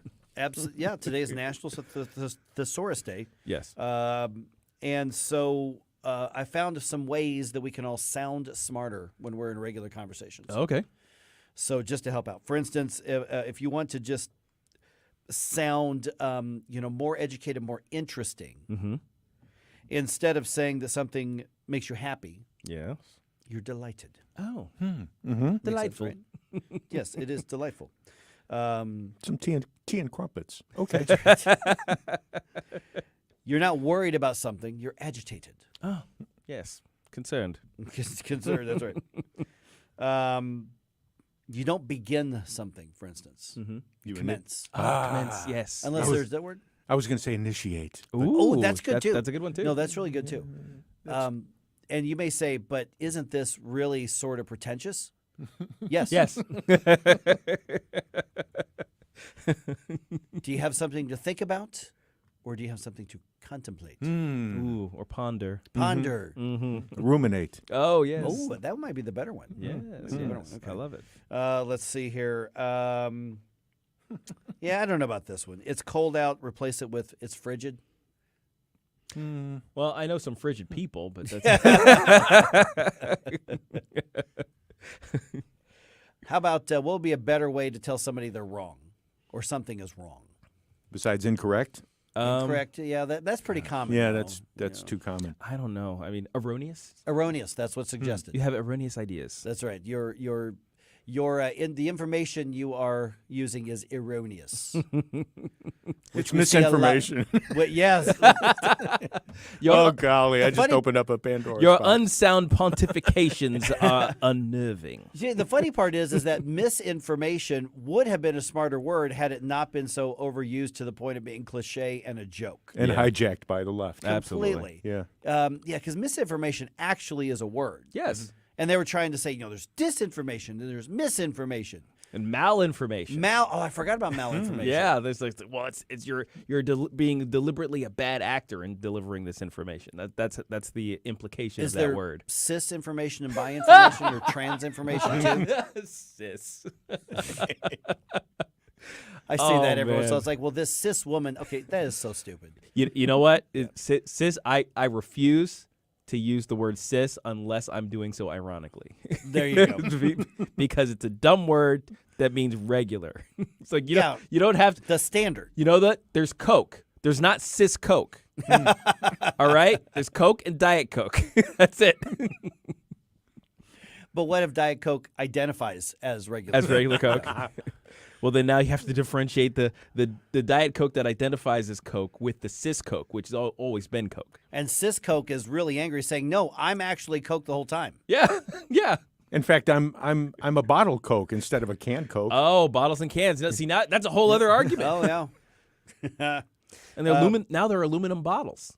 That's right. Oh yeah, that's right. You're right. Yeah, I forgot about that. So that's a trans bottle? It's like, I don't know. Or a binary bottle. How about this? If you want to tell somebody that you're tired, but you want to sound smarter, what's the way to do it? I'm fatigued. That's exactly what they recommended here. Oh my gosh. So I'm not going to ask you about something. I'm going to inquire. Oh yes. Into it. Mm-hmm. Actually, I kind of, you've listened or look at writings that were made, whether it's newspaper or just letters, even by moderately educated people in the early part of the 1900s, back into the 1800s for certain. Even mid 1900s to some degree, we clearly had a better command of the English language. Much better, Absolutely. yes. Oh my gosh. Yeah. You'd see some letters home from like Revolutionary War soldiers. Yeah. He was just a farm boy and he's out there and he's writing to his lady back home and just the way he puts together a sentence, you're just like, who is this guy? He sounds like a professor someplace. No, he was a farmer. Yeah. It's like that's how educated What happened to classic education? Public schools. There you go. Public schools. You guys are doing a bang-up job, I guess. Right. What's a better way to say a bang-up job? Oh, gosh. Let's see. You're doing exceptionally well at undermining our previous educational capabilities. There's probably a public school English teacher saying, "No, we do." Marvelous. Yeah. Oh, yeah. I'm going to have to dive into the thesaurus more because I find it funny, but I always end up doing like a faux English accent whenever I speak, just because I know I'm putting it on, so I was like, I might as well go the full Monty. And when did sounding smart become equivalent with being arrogant or with condescending? When did that happen? Professorships. Okay. I think they did it. I think the guys who could sound smart did so in such an arrogant and dismissive way that we got mad at it. Yeah. Because you can still be like a real of the people person and still have a good command of the English language. Yeah, look at us. That's right. Because we do English good around here. So buzz off. I do it even gooder. But Stell does it the goodest. True. News, analysis, opinion. In electing a speaker, The Honorable Kevin McCarthy. as Speaker of the House, our responsibility is to our country. The keys have been handed over to extremists. This is News Talk STL. Steep surge of rising prices. I will visit the border myself To see the chaos that he himself created. But they need a lot of resources, and we're going to get them for them. News Talk STL. This conversation has completely made me crazy. And newstalkstl.com. It's Proctor spelled like doctor for custom window fabrics and shutters. Upgrade or start from scratch. Either way, Michael is the St. Louis expert. Check him out at proctordrapery.com and then call Proctor spelled like doctor for shutters, shades, and draperies. Proctor Drapery, the best in town. No finer window fashion can be found. Call for an appointment at your home. Spell Proctor like doctor. Packages start at $29.99 a month with signed agreement. Restrictions apply. Speak to a representative for complete offer details. See Vivint.com for license details. Terms and conditions apply. Homeowners, if you're looking for the best in home security and smart home technology at a price you can actually afford, we have great news. Now you can get Vivint's award-winning home security systems starting at about $1 a day. U.S. News and World Report has recognized Vivint as the best professionally installed home security system of 2022. And right now, you can get Vivint's home security technology for about $1 a day. Plus, get free professional installation from a licensed technician. Protect your home and loved ones for as low as $1 a day. Call right now for your free home security consultation. 800-561-3405. 800-561-3405. 800-561-3405. That's 800-561-3405. KLGY HD3 Clayton, K270BW Bellefonte, KNBS Bowling Green. This is News Talk STL at 1019, 94.1, and always streaming at newstalkstl.com. News this hour from townhall.com. I'm Rich Thomason.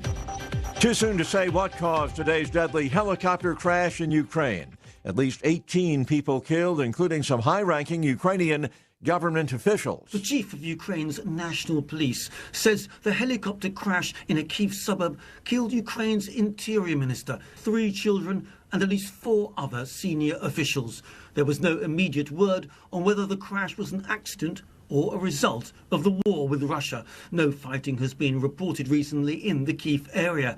Ukraine First Lady Olena Zelenska daubed teary eyes and pinched her nose in emotion minutes before attending a World Economic Forum session in Davos, Switzerland.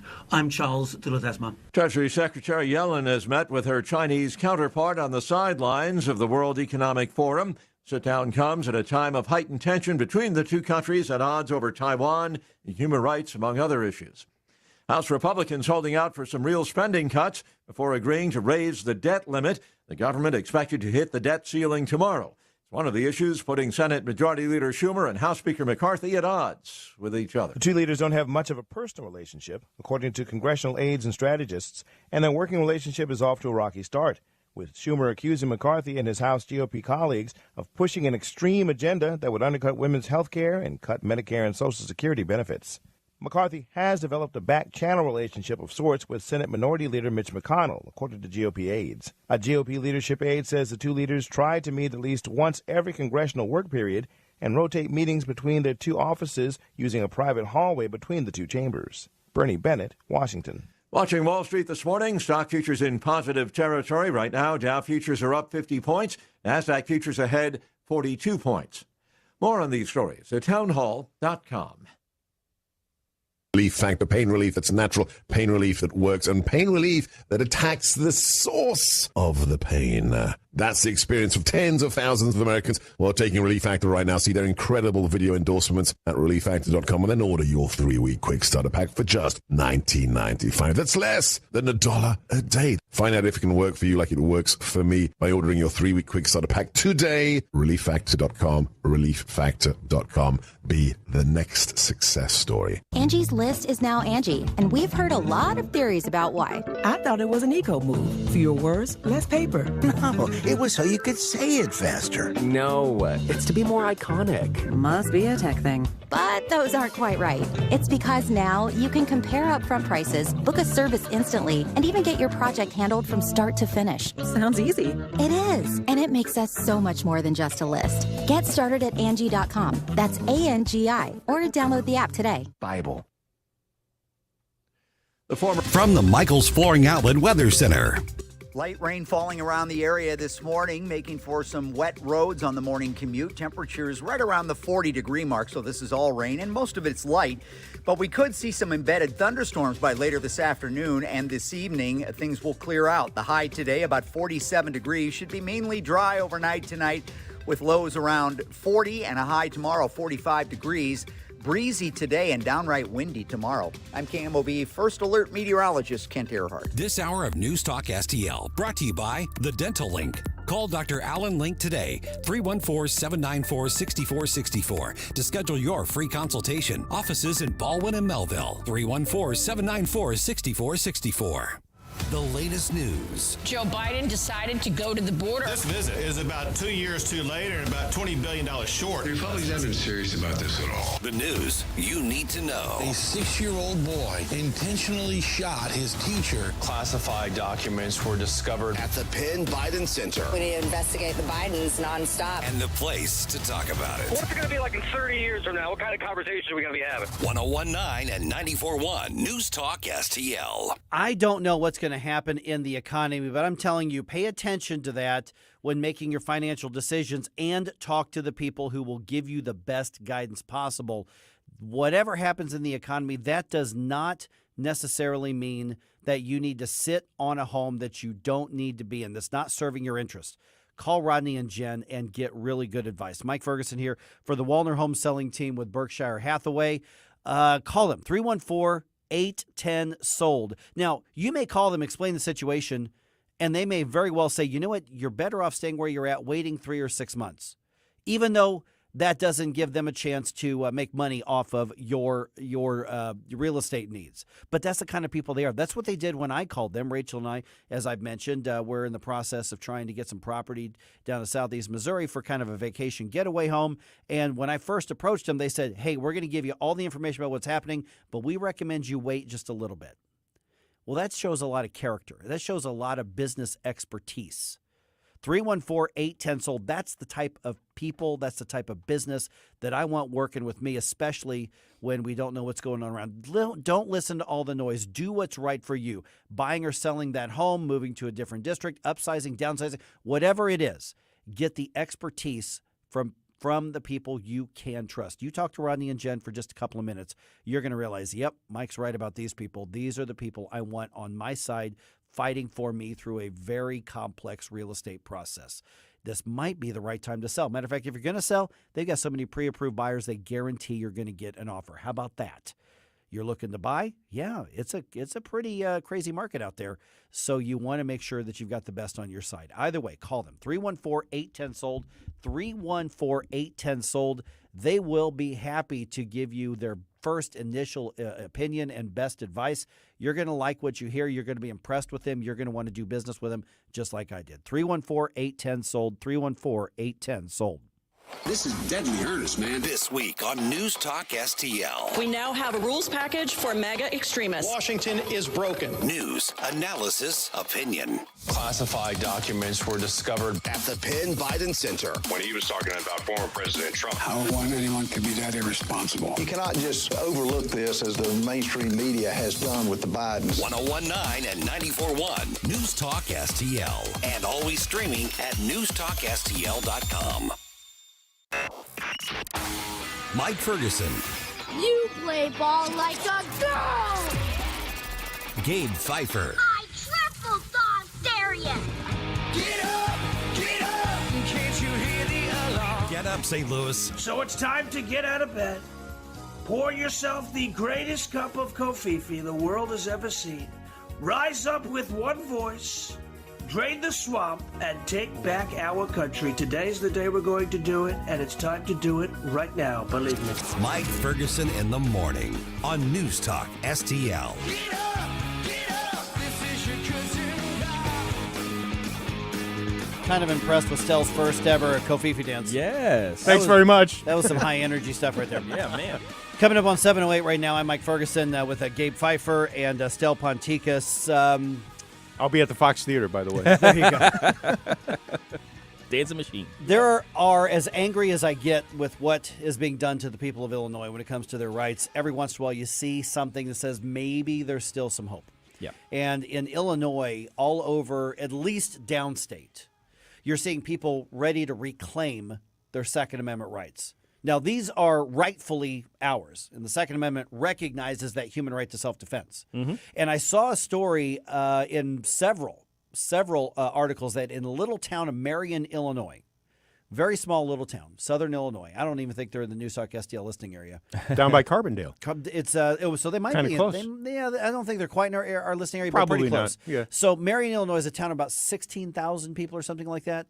Their civic center was packed for a town hall forum. Okay.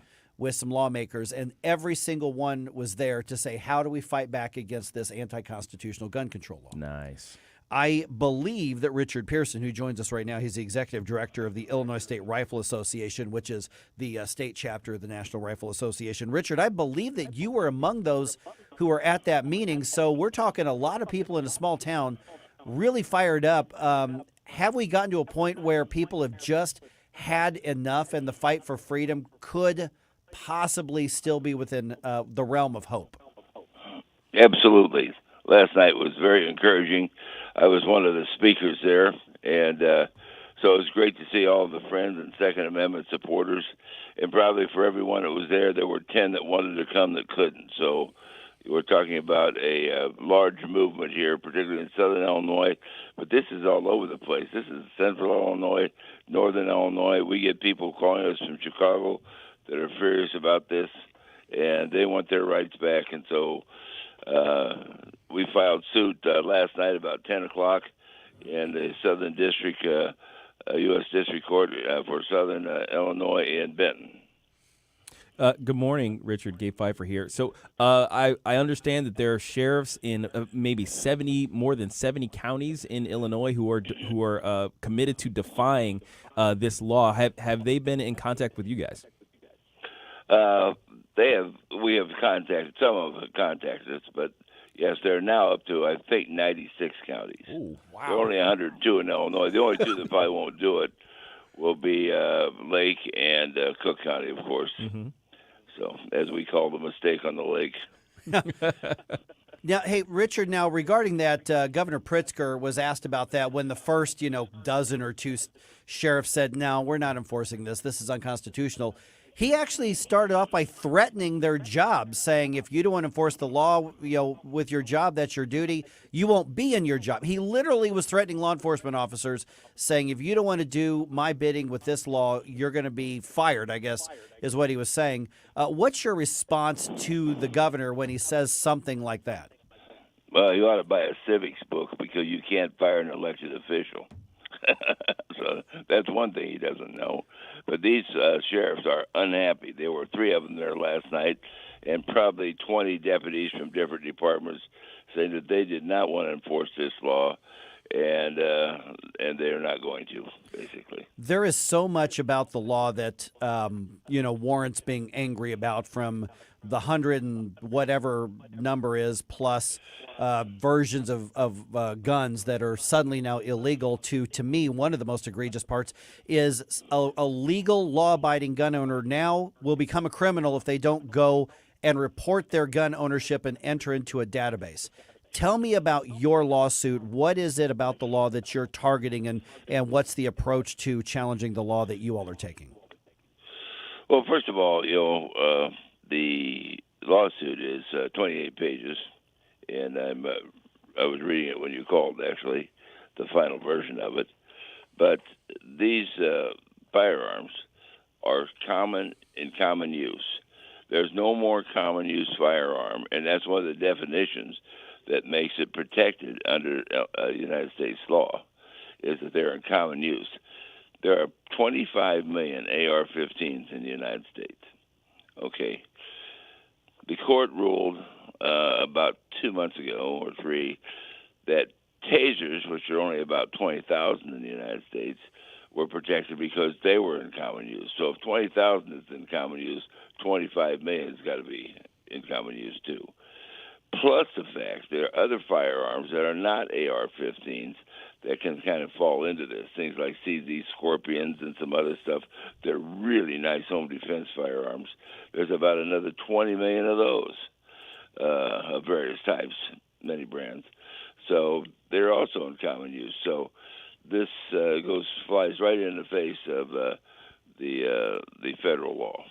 So I understand the public reaction and even the police reaction to this law, but I'm curious what the merchandising, what the companies that sell, what the gun stores are doing in regards to this, because suddenly a portion of their inventory has been rendered unsellable. How are they reacting, or have you heard from them? Well, we know them. We have two of them in our suit. It's wiped them out. Actually, it will eventually wipe them out because 20% of firearms are covered by this. And they're the most popular 20% of the firearms that they sell.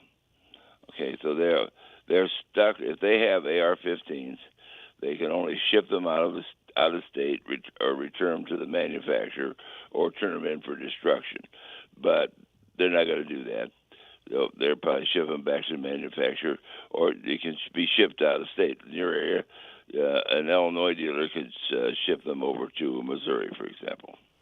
We're visiting with Richard Pearson. He's the executive director of the Illinois State Rifle Association. Richard, obviously the focus is on Second Amendment in guns. Is there a bigger picture to this regarding role of government, government exceeding authority? Is there something bigger than even Second Amendment in this situation? Well, yeah, Second Amendment is a keystone, but there's much more. The government, there are people in the government and people outside the government who are very wealthy who want to control every aspect of your life. They think if you can get beer and chicken on Friday night, you ought to be happy. Forget your freedom. Doesn't matter. We'll tell you what to do. Don't worry about it. So if they have that attitude, they are condescending.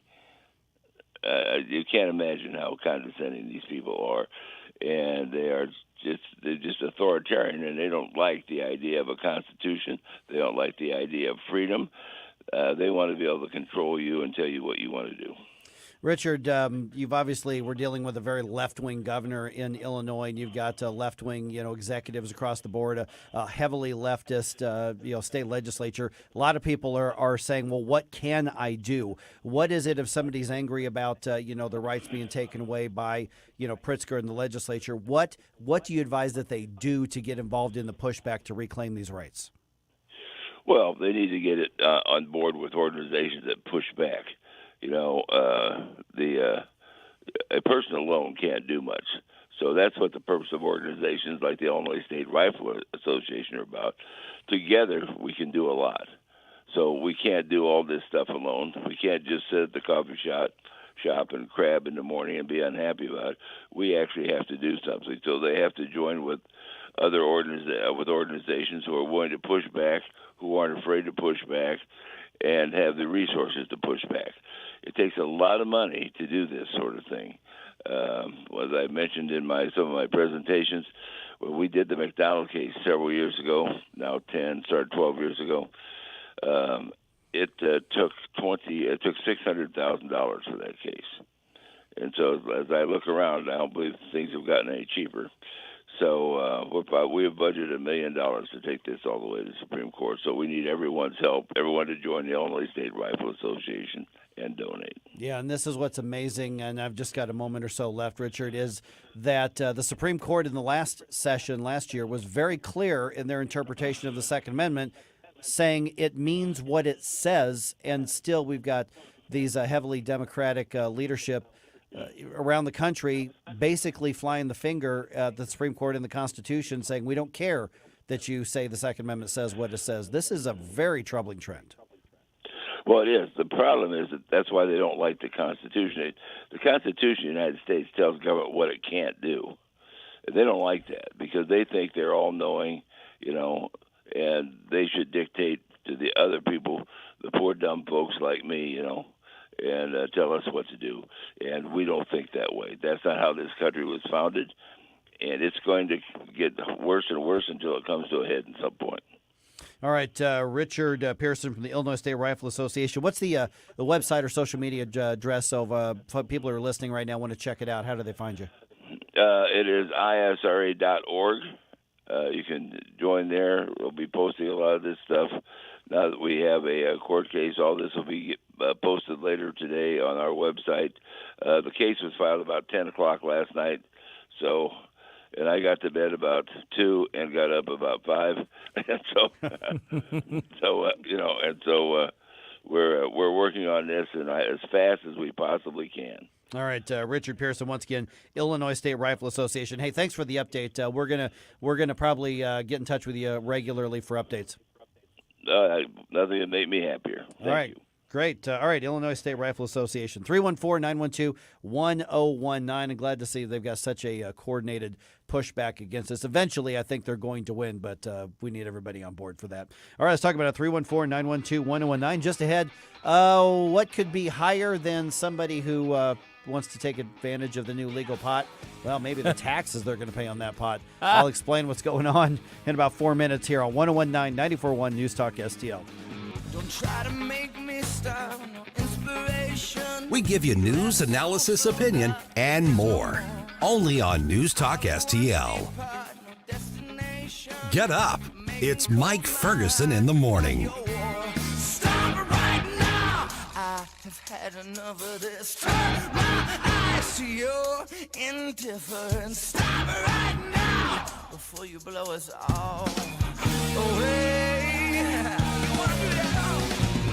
Get up, can't you hear the alarm? Get up, this is your cousin God. Hey, it's Tim Jones, and I want to tell you about View 17. You hear me talk about it all the time as one of the area's unique premier event spaces. We have had many events there ourselves. View 17 is located on the 17th floor of the old U Club Tower in Brentwood with a second-to-none view of the city. It's an ultra-modern media, conference, and event space, perfect for corporate events, birthday parties, anniversaries, or even weddings. View 17 will make your event one that people will talk about later. Check it out at VUE17.com. The minute you walk in, you know the space is like no other. VUE17.com. Columbo and Katie. Crane Durham, founder of Nothing But Truth, nothingbuttruth.com. If the mainstream media would get in the game and actually think about the normal, everyday, average American, they would see, what happens when a city inherits or gets bused a particular population of illegal aliens. I think it's absolutely terrible. Tony Columbo, Katie Fitzpatrick. Weekdays at 2 on News Talk STL. For $1 a day, if any covered appliance breaks in your home, we guarantee to fix or replace it. All makes and models, washers, dryers, refrigerators, air conditioners, and more. Guaranteed to be fixed or replaced for $1 a day. Call the Home Service Club now for free information. 800-399-3701. 800-399-3701. 800-399-3701. That's 800-399-3701. Fox News commentary. 7-Eleven and convenience stores are using a musical technique to deter loitering, homeless camping, and even theft. I'm Tommy Lahren. More next. If I could be you. And you could be me for just 1 hour. If you could find a way to get inside each other's mind. Walk a mile in my shoes. Walk a mile in my shoes. Walk a mile in my shoes. We've all felt left out, and for some, that feeling lasts more than a moment. We can change that. Learn how at belongingbeginswithus.org. Brought to you by the Ad Council. Walk a mile in my shoes. find almost anything at 7-Eleven, and unfortunately, in some cities, that includes homeless encampments around the storefront. Well, some 7-Eleven locations, primarily in Texas and California, have a new secret weapon deterrent: classical music. Yes, several stores are now blasting opera and classical music from the loudspeakers to keep the homeless from encroaching on their stores and harassing their customers. This same tactic has also been used to deter sticky-handed thugs. Now, some customers may find it annoying to hear these tunes at a high volume, but it's a lot less expensive than paid security detail and a lot less annoying than being shaken down for cash by those who do business, so to speak, outside of the store. But you know what? It is so sad that store owners have to resort to this. But hey, if it works, it works. It's time to face the music. I'm Tommy Lahren, and you can watch my show Tommy Lahren is Fearless at Outkick.com. Hey, it's Katie, reminding you to subscribe to our show podcast so you never miss anything that happens here at News Talk STL. Get our podcasts every day on the show pages at newstalkstl.com, or just subscribe to your favorite shows on Spotify, Apple, Google, Amazon, or anywhere else you get your podcasts. Follow us on Rumble at News Talk STL. Get up, St. Louis. It's Mike Ferguson in the morning.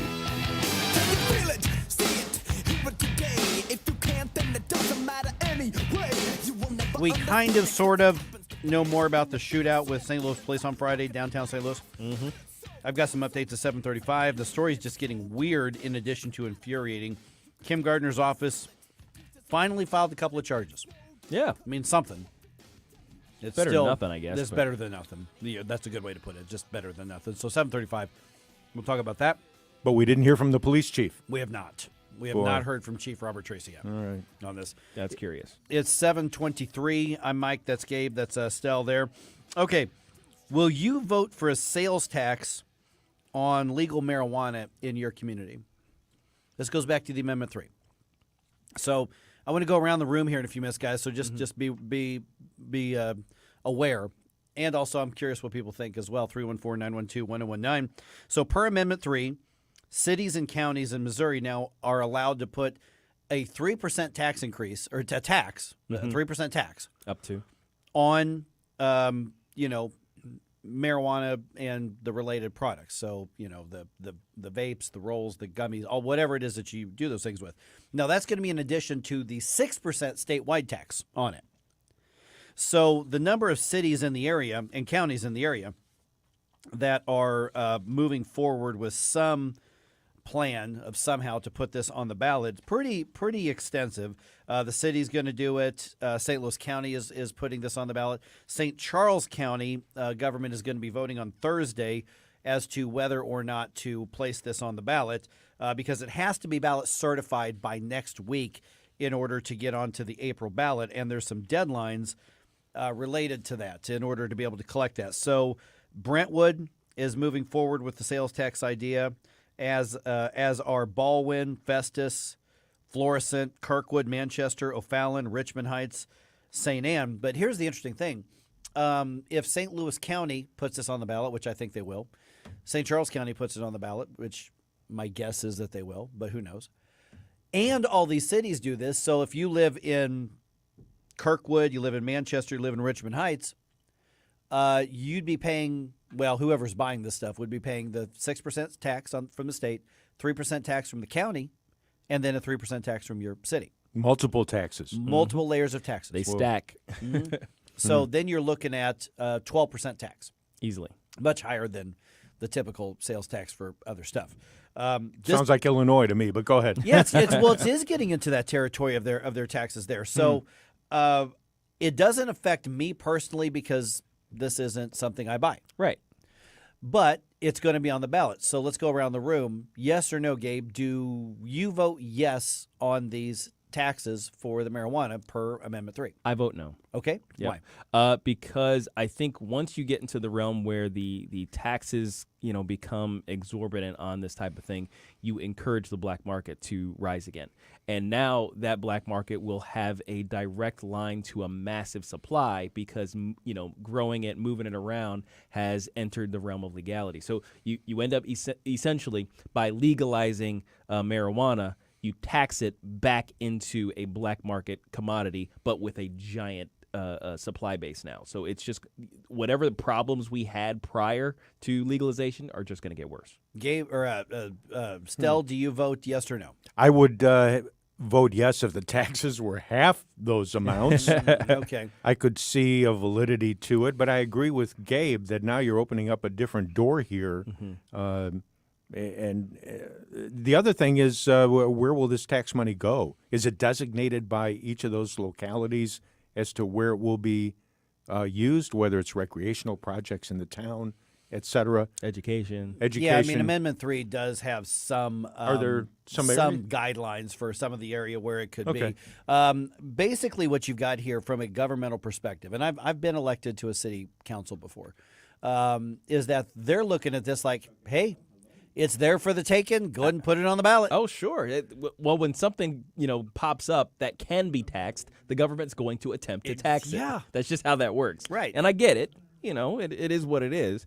But that at some point you end up with a diminishing return sort of situation. Yeah, I would vote no on this as well. One, because I don't feel any ethical or moral duty to fund more tax dollars into the government. So I would not do it. The same sales tax would apply to this as it would anything else. So Sure. if your city has a sales tax on food or that's whatever. that's applied. So if you've got a use tax added to that, Sure. to me that's just targeting one industry with a taxation. Even if it's not going to affect me, I would be a no vote on this. What do we have still? We've got Garland on line 2. Garland, you are on News Talk STL. Are you going to vote yes or no if it's on your ballot in April? I am going to vote yes. Okay, tell me why. And it's because the whole medical marijuana kind of thing. Oh, hey, Garland, can you start over again? You cut out for a second. Okay. The medical marijuana, there I think you're stuck in a bad cell. I think he's in a bad. Stel, can we put him on hold real quick? Let's get him back here in a second. We got to get to because I really want to hear what he has to say about it because he mentioned the medical marijuana. I heard that part. Yeah. And that was one of the things when medical marijuana was legalized, we all knew that recreational was next. And I think that was kind of a soft step in. They were very open about this. So I've got to give credit. They said, we're going to show you that the world's not going to end. Right. And then we'll expand it from there, which was a very smart move to do this. We have a Garland back here. We think so. All right. Hey, I hope so. Okay, Garland, I think we got you back here. You may have been in a low connection spot there. Okay, go ahead. Why are you voting yes? Oh, I don't think. No, now we totally lost. Oh, man, dang it! Okay, give us a call back. Yeah, Garland, we got to do an information segment here in just a moment. So I really also wanted to hear his reason. Yeah, I do too. I mean, I wanted because I'm not going to get mad at somebody for voting yes. No, yeah. Like I said, it doesn't affect my life because I'm not going to buy it. Right, same. But I'm really curious. I'm going to be a no vote, but I'm definitely not going to refuse to break bread with you if you decide you're going to vote yes. Sure. So 314-912-1019. Also got an update on what happened with this shooting in downtown St. Louis on Friday. The woman who fired the shot, at least one shot, she says, hey, I was defending myself from the police. Mm-hmm. I'll give you the facts that we know. I'll tell you what's in dispute. I'd love to get your take on this as well. And once again, I still think Kimberly Gardner is making St. Louis more dangerous with the way that she's handling this, even though she goes out of her way to say, we care about the lives of police officers. No, you don't. No. If you did, you would have kept her locked up. 314-912-1019. This is 1019-94.1 News Talk STL. Get up. It's Mike Ferguson in the morning. St. Louis's place to talk. Because that's where the votes are getting stolen. When you get into the facts and logic and reason thing, it drives me crazy because you're right. I call it the oh my God virus. News Talk STL. News, analysis, opinion.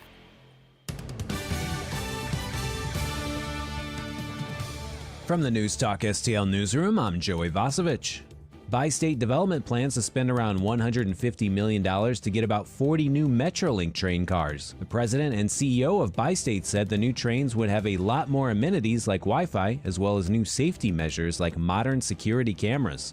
4 vehicles were stolen Tuesday from the Laura Chrysler Dodge Jeep Ram dealership in Sullivan. Police said around 1 a.m. an unknown number of people broke a window into the dealership, entered the building, and stole the keys to 3 Dodge Challengers and 1 Dodge Charger. Deerbergs is hosting a hiring event on January 26 to fill more than 100 new positions to staff its newest location in Crestwood. The hiring fair is scheduled from 2 to 6 p.m. at the Deerberg South Road store on Tesson Ferry. The Loop Ice Carnival in University City returns January 21st after a 2-year hiatus. The carnival will feature live ice carving demonstrations, stilt walkers, strolling magicians, ice ballerinas, and 10,000 ice cubes that contain either chocolate coins or dollar coins. The world's most popular musical, Les Miserables, is playing now through Sunday at the Fabulous Fox. Tickets start at $35, and each performance runs about 3 hours, including intermission. And in sports, the Blues welcome the Predators to St. Louis tomorrow night. Puck drop is at 7 p.m. For in-depth coverage of these stories and more, go to newstalkstl.com. From the Michaels Flooring Outlet Weather Center. Light rain falling around the area this morning, making for some wet roads on the morning commute. Temperatures right around the 40-degree mark, so this is all rain, and most of it's light. But we could see some embedded thunderstorms by later this afternoon, and this evening things will clear out. The high today, about 47 degrees, should be mainly dry overnight tonight with lows around 40 and a high tomorrow, 45 degrees. Breezy today and downright windy tomorrow. I'm KMOV First Alert meteorologist Kent Earhart. Tony Colombo here for our family dentist, Dr. Matt Boscia at New Creation Dental Care, a one-stop solution for all your family's dental needs, and I really mean all your dental needs. Dr. Boscia focuses on utilizing the latest technology to pass along the benefits and huge number of services to his patients, which saves you time, money, and reduces discomfort in many cases. He also focuses on your convenience by offering early morning and evening appointments to limit disruption to you and your kid's schedule, and to being available for same-day and emergency treatment. A broken or infected tooth can shut down your entire life, and that's why Dr. Boscia can usually treat you the same day you call about an issue, right there in the office, without you having to be referred or make additional appointments with a specialist. In almost every case, Dr. Boscia is the only dental professional you need, and that's why Christine and I trust him with our family. Learn about all those great services and see if he's right for your family by visiting newcreationdentalcare.com. That's newcreationdentalcare.com. What if everything you thought and believed to be true about owning and buying your home turned out to be wrong? Straightforward, objective advice on the right way to make the most out of every dollar you put into your home. We're the only country that has one of those. Most other countries, considering like Canada, the UK, they don't have long-term fixed-rate mortgages like that. They're all variable rate mortgages. HomeWise with Michael Midget, Sunday mornings at 9 on News Talk STL. Whether at home or at work, you're mobile. So when you're mobile, stay mobile. Keep St. Louis's home for conservative talk with you wherever you go. Download the News Talk STL app in the App Store or at newstalkstl.com. This is News Talk STL at 1019, 94.1, 99.1 HD3 and newstalkstl.com. Get up. It's Mike Ferguson in the morning. All right, yes or no, are you going to vote on a marijuana tax in your community? I can't really say tax increase because it doesn't exist now. Right. Other than 0 to 3% would obviously be an increase. Mm-hmm. But if you live in any of the cities or counties, and the counties would be St. Louis County, St. Charles County, I don't know what Jefferson County is going to do. I don't know what Franklin County is going to do. I don't know what Warren County is going to do. But under Amendment 3, that was kind of the carrot on the whole thing to local government was, well, if we pass this, then you can increase your tax revenue, and you will. Mm-hmm. So St. Louis County voting to put this on the ballot in April.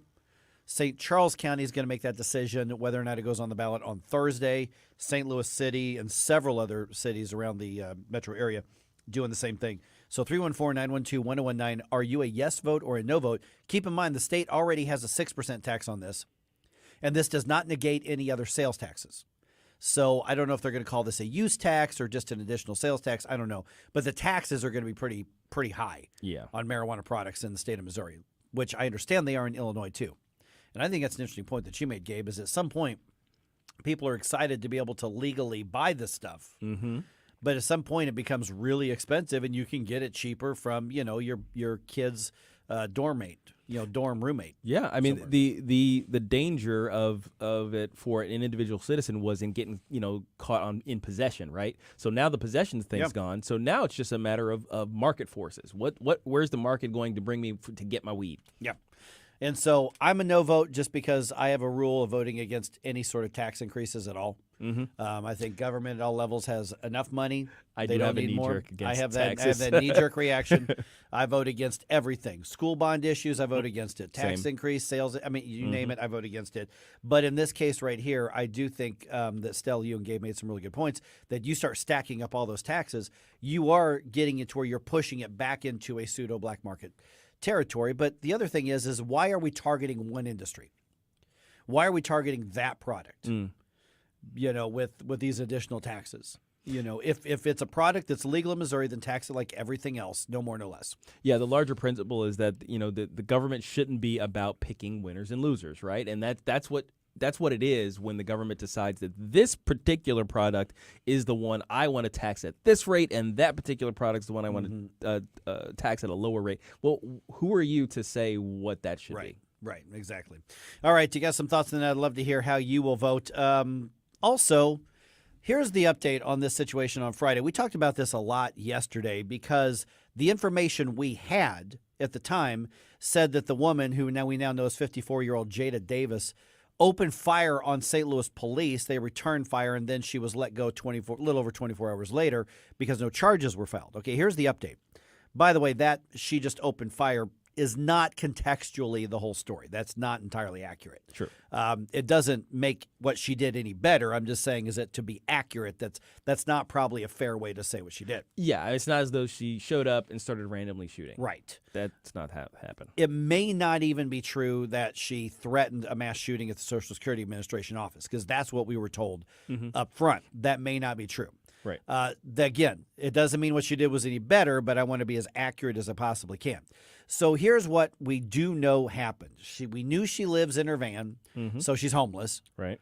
It's not like one of these van life videos that you see where people buy a $50,000 RV and then chronicle their driving throughout the country. That's not what happened. Yeah. She lives in her van. Yeah.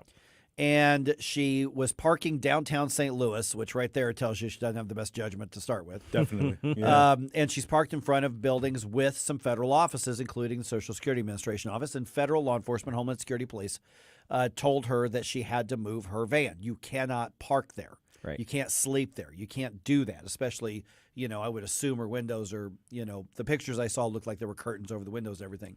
So typical safety protocol, you don't have to go home, but you can't stay here. Yeah. And she threatened to shoot the Homeland Security police officer, according to the reports. So Strike one. Strike one. They call St. Louis police because now you got, hey, this is one of your problems. They show up, say, Jada, you got to go. They know her. They've had run-ins with her before. They've dealt with her before. They know her by name. They know her. Jada, you got to go. You can't stay here. She threatens to shoot them. Strike two. So then the standoff commences with strike two. 314-912-1019. 314-912-1019. Now, here's where she says she's justified. They told her to leave. She threatens to shoot them. So they go to remove her from the car because now you've got a standoff after a deadly threat. They end up breaking through the window of her van to try to pull her out of the car or the van. Yep. That's when she fires a shot. Now, that could have been the only shot she fired. She says it was a warning shot. Kimberly Gardner did not charge her with assault on a law enforcement officer. She didn't charge her with attempted murder or attempted manslaughter. She didn't charge her with any of that. She just charged her with, illegal discharge of a firearm in armed criminal action. So she should have charged her with a lot more. She just chose not to. Absolutely. So Kimberly Gardner failed. This is her second failure on this because she didn't file any charge. She could have charged armed criminal action right away just to keep her in jail. Yes. Something. Right. I don't even know if she's in jail right now. No idea still. No idea. She could be out there driving around St. Louis in her busted out van window. Anything. Yeah, it could be. And my other thought was, in what direction was she giving the warning shot? Was she pointing out the busted window? Yeah. Right. And she argues, because she actually talked to a couple of media outlets, and they quote her as saying, Well, I warned them that if you break into my home, there are bad consequences. So I was defending my home. Yeah. Strike three. Yeah. 314-912-1019. Yeah, there's no defensible way to come at this, in my view. I mean, it's one thing for the police to come unbidden to your home, which is a residence that has property around or anything like that. That's one thing. And they don't present a warrant, they don't announce themselves or anything like that. You could make a case that you have a defense situation there. Now let me jump in there real quick. The Castle Doctrine in Missouri does include your vehicle. Right. Yes. Okay. Now, the location of that vehicle, however, is not protected under Castle Doctrine. So the issue wasn't that she was being removed from her vehicle unlawfully. It was that she wouldn't move her vehicle from a place it was not lawful for it to be. Those are different ideas. Those are different situations. And if you've seen any of these cop videos, if you don't comply and you're staying inside your vehicle, at that point, you have forfeited your right to stay inside your vehicle. Well, and the thing is, though, that when you make a specific threat, I will shoot you. Mm-hmm. That's what changes everything here. And the thing is with this person who, clearly has mental issues of, some sort, obviously, and that's part of what I think Kimberly Gardner's office is wanting is a mental evaluation, which is pretty standard in these cases, is that had she simply gone somewhere else, like down the street. Just go somewhere where you're not in front of a federal building where Homeland Security police are saying, hey, can't stay here. They're thinking Oklahoma like you did still. They're thinking Oklahoma City. Just go somewhere else and all of this goes away. It's not like there aren't any other areas in the city where you could park for a while and take a nap. Plenty of abandoned places because everybody's leaving St. Louis. All right, who we got here? Well, we got Thomas on line 2, but he wants to shift gears and go back to the marijuana issue. Okay, let's do this. Let's hang on with. Okay, Tom. We're going into information break real quick because I did ask the question: if you get the marijuana tax vote in your city and/or county, do you vote yes or no on it? Oh yes, I will. Okay, tell me why. But that's just part of the story. Okay. Okay. Can I tell you the rest? Sure. About 30 seconds? Yep, absolutely. Go ahead. Yep. Well, statistics are showing it's going to bring in a lot more money and it's going to be a bigger problem or a bigger program than they thought. And the governor is going to hire a czar to cover it. And it's actually too big a job for one man. And the governor's going to make a statement on this. And Nick Shorter should know this. He's going to make a statement and hire Cheech and Chong to handle it. If they hired Cheech and Chong, I'd actually feel better about it. Because they care. Goodbye. Thanks. Appreciate that. All right. 314-912-1019, because we got both the topics kind of on the table right here. There is somebody there are a couple of people that have to by Amendment 3 to be hired for particular positions, and their timeline's running out on that as well. But with this case right here, Still said there's a lot of places in St. Louis you can go. Yeah. That if you just want to park. So this isn't a rational person. Now, I don't care if she's not rational. She's still endangered lives. Absolutely. So she should face the full weight of this. If she ends up pleading down to something and just getting some sort of treatment and let go again, then we've got yet another complete and utter failure and disregard for human life and public safety downtown St. Louis from Kimberly Gardner's office. This may be some of the most minor basic charges she could have come up with. Yeah, and what about the firearm thing? You would think that in this case that he's like, I'm going to jump right onto this firearm thing because this is a bad usage for a firearm. It's a bad shoot. So why not? You're such a gun grabber, but you don't want to grab a gun that was aimed at a police officer. That's the thing that gets me. Well, assuming I don't know where the gun is, so I don't know where that is. Yeah, that's the problem. That's crazy. Too. So we've got Dan on line 2, and he wants to talk about the shooting issue. All right, Dan, you're on the air. Dan? I was going to bring up, there's that case law, Pennsylvania versus MEMS, where if a cop tells you to get out of your car, you have to get out of your car. That's interesting. Yeah, I'm not familiar with the case, but I'm sure it's been covered. I'll trust you're right because I haven't seen it. But so basically, it's like a failure to comply with a lawful order. Right. Yeah. At that point, if they tell you step out of the car, you have to step out of your car. Like I have my own firearm, and I've been trained, and my instructors keep telling me, you get out of the car. If they tell you step out of the car, you get out.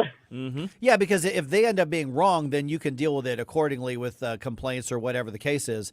But in this case, not only did they tell her to get out of the car, they did so after she was saying, I am going to shoot you. Yeah, after making a threat. Yeah, I feel like there was a lot of hesitation.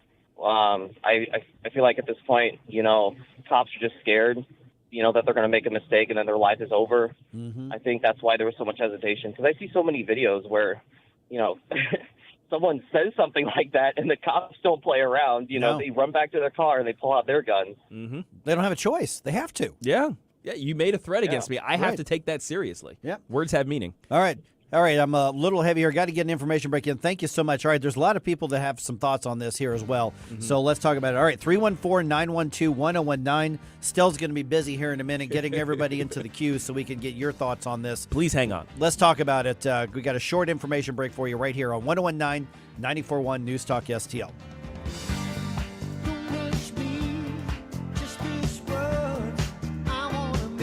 Get up. It's Mike Ferguson in the morning. Columbo and Katie. We'll go from the serious to the absurd on Wednesday when we talk to the Insider's Insider, Rodney Boyd, at 2:25. Then at 3:05, we'll open up Close's cabinet and talk to Skip Weber and Mark Close. Weekdays at 2 on News Talk STL. For all the women listening right now, I want you to picture a financial advisor. What do you see? Now, you and your husband, you're meeting with said advisor. Who's he talking to? Him. That's the problem. Deanna Orff of the All Financial Group has seen this failure in the financial industry for years, and she's doing something about it. Join Deanna Wednesday, January 25th for an exclusive women's event called Women in Wealth. It's time to talk about your 401k, your business, and your concerns about retirement in a setting where you're heard and you don't feel uncomfortable asking questions. 92% of women say they want to know more about financial planning, and this could be a great first step. This Women in Wealth event that takes place on January 25th is free, but you do need to RSVP.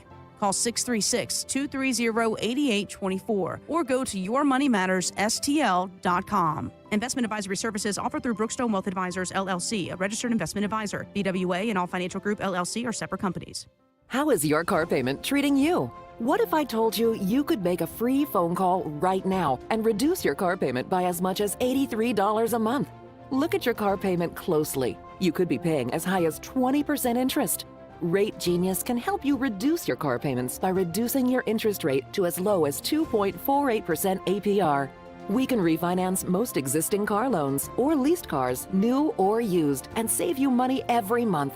Put more money back in your pocket. The call is free to find out how low we can lower your car payment. 5 minutes of your time right now could save you hundreds of dollars a year. Call Rate Genius now. 800-764-2179. 800-764-2179. 800-764-2179. That's 800-764-2179. Not all applicants qualify for a loan or rate savings. Actual offer terms, including APR, are determined at the time of your application based on creditworthiness, value of the vehicle, loan term, and other factors. St. Louis's new choice for conservative talk. What citizen wouldn't want to make America great again? Live and local. And their leadership has been substandard. I think the word substandard is immensely polite. This is News Talk STL.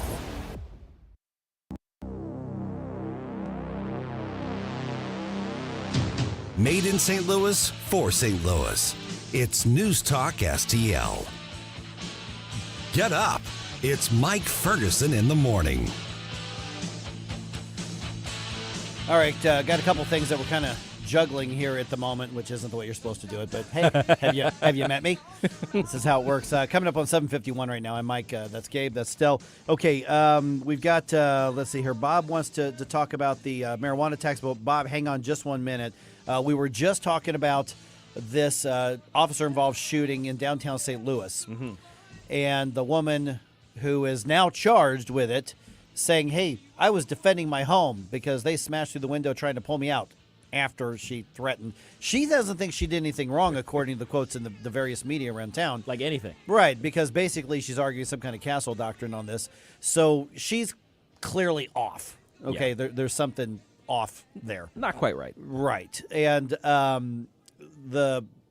she says it was a warning shot, but I am telling you, she should have been charged with attempted murder of a law enforcement officer because she made threats against multiple law enforcement officers. According to the police, I will shoot you. And Kimberly Gardner, let her back out of jail. If she's not already in custody, hopefully they find her soon. And God be with the officers that have to arrest her. Right. Because she's already shown no hesitation in firing a weapon and threatening the lives of people. And no remorse. All right, so we'll start with Julie here. Hey, Julie, you're on News Talk STL. Hi, good morning, gentlemen. Hi. Good morning. Real quick, no on the marijuana tax. And this police shooting story is absolutely absurd. This woman is clearly mentally ill. And why on earth is she in possession of a firearm? Hello. Yeah, I don't know anything yeah. about her, so I don't know. I mean, She sounds like she's not right. And any normal person like you or I would just say, officer, hi, I didn't realize it. I'll move down the block. Yeah. But there's clearly something not right with this at all. That's a great point, Julie, because if you live in your van, which hey, if you want to do that, do that. I mean, I am not saying Hashtag van life. But when you say no, I'm not. Gosh darn it, I've got a right to be here. You can't tell me what to do. Then you're the one causing the problem, not the police officer. No, exactly. You're exactly right on that issue. Yeah. Hey, Julie, good take on that. Thank you so much for being on. All right, the other thing that we've got here is many people who are on the Missouri side of the News Talk STL listening area. You're going to be asked whether or not to add a tax on marijuana and marijuana products in your community. Now, in some areas, that could be one for the town and one for the county. Mm-hmm. If you don't partake, you're not going to notice it, but those who do are going to have a pretty high tax. Will you vote yes or no on this? And we got Bob talking about that. Hey, Bob, you're on the air. Yes. Good morning, Mike, Gabe, and Stell. It's my first time calling, and thank you. Really enjoy your program. Well, I'm going to vote yes for it because I'm hoping that our great state of Missouri senators and congresspeople can figure out how to use this to get rid of our personal property tax. Oh. Yeah, now that's a state. Then that's the state question. Now the state's taxing it at 6% already, so these Right. would be local taxes. I know that, but I'm just hoping that, and then hopefully this will relieve the local situation with personal property and real estate. I mean, okay. I live in Jefferson County, and every time I turn around, the public schools are trying to raise my taxes because of the fact that they say that there's not enough funds coming in, and I don't know if you've been in Jefferson County in the last few years, but all the farm property that's out there is now becoming, residential. And in my eyes, I see that the fact that years ago that tax that they were collecting on that farm was probably about, maybe a couple $1,000, and now they're collecting thousands of dollars on each home. I mean, I just don't understand the tax situation because I guess the federal government spends it so much that, as in inflation and everything else, that they just think that we're all a bunch of dummies. So. That's a huge problem with the government. They do just think that we're the plebes who just need to be told what to do. You're absolutely right. Mm-hmm. But I feel that if we pass this, maybe this will give us a relief. Some of us people who don't smoke. I mean, I don't smoke pot. I don't do drugs. So I mean, I really don't care. Just like cigarettes. I mean, if they want to raise the tax to $15 a pack, I don't care. It's the people that are buying it. If they're stupid enough to buy it, I'm sorry. It's their problem. So, hey, Bob. And I do understand about the fact that if you tax things too high, it's going to go in the black market. I understand that, but you know what? If people are dumb enough to buy the black market stuff too, and what they're lacing the stuff with, I mean, it's sad. It's just a sad world that this country's turning into because of the wokeness and the fact that people just don't understand what this Constitution of the United States was formed about. So you're not wrong. We got to reclaim that. Hey, Bob, we love to say it around here. Say welcome home. Yeah. Thanks so much. Okay, thank you. Sure. Right. Great call there. All You right. know, Bob brings up a big point that I kind of forgot, the THC level stuff. Yeah, Oh, yeah. And it's much different than the weed that Back in my the 60s, buddies yeah. at SLU in the early 70s were toking on in the dorm rooms in Clements Hall and in Griesbach and in Walsh. We're 50 years out from that, so it's a much different level of intensity. That was very specific. I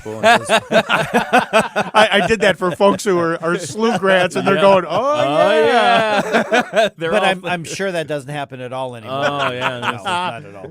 I think the list would be longer. Yeah. But you remember Missouri actually put on the ballot a couple of times a big tax on tobacco products. That's true. And I voters remember that. actually said no Yeah, I remember to seeing it that a couple of times. Now, it's just, again, knee-jerk reaction against taxes. But Bob brought up a very interesting point, the idea that maybe our legislators could use it as leverage to push on other tax issues. And that's a valid point. It is a valid point. I am absolutely more in favor of a sales tax versus any sort of property taxes. So that's that. I think that should be included in the conversation. I'm still a no vote on it personally, but that's a well-reasoned argument on the other side. So I appreciate that. I respect that. Well done. 314-912-1019. We got time to get your thoughts in here. We got plenty of time to go right here on 1019 and 94.1 News Talk STL.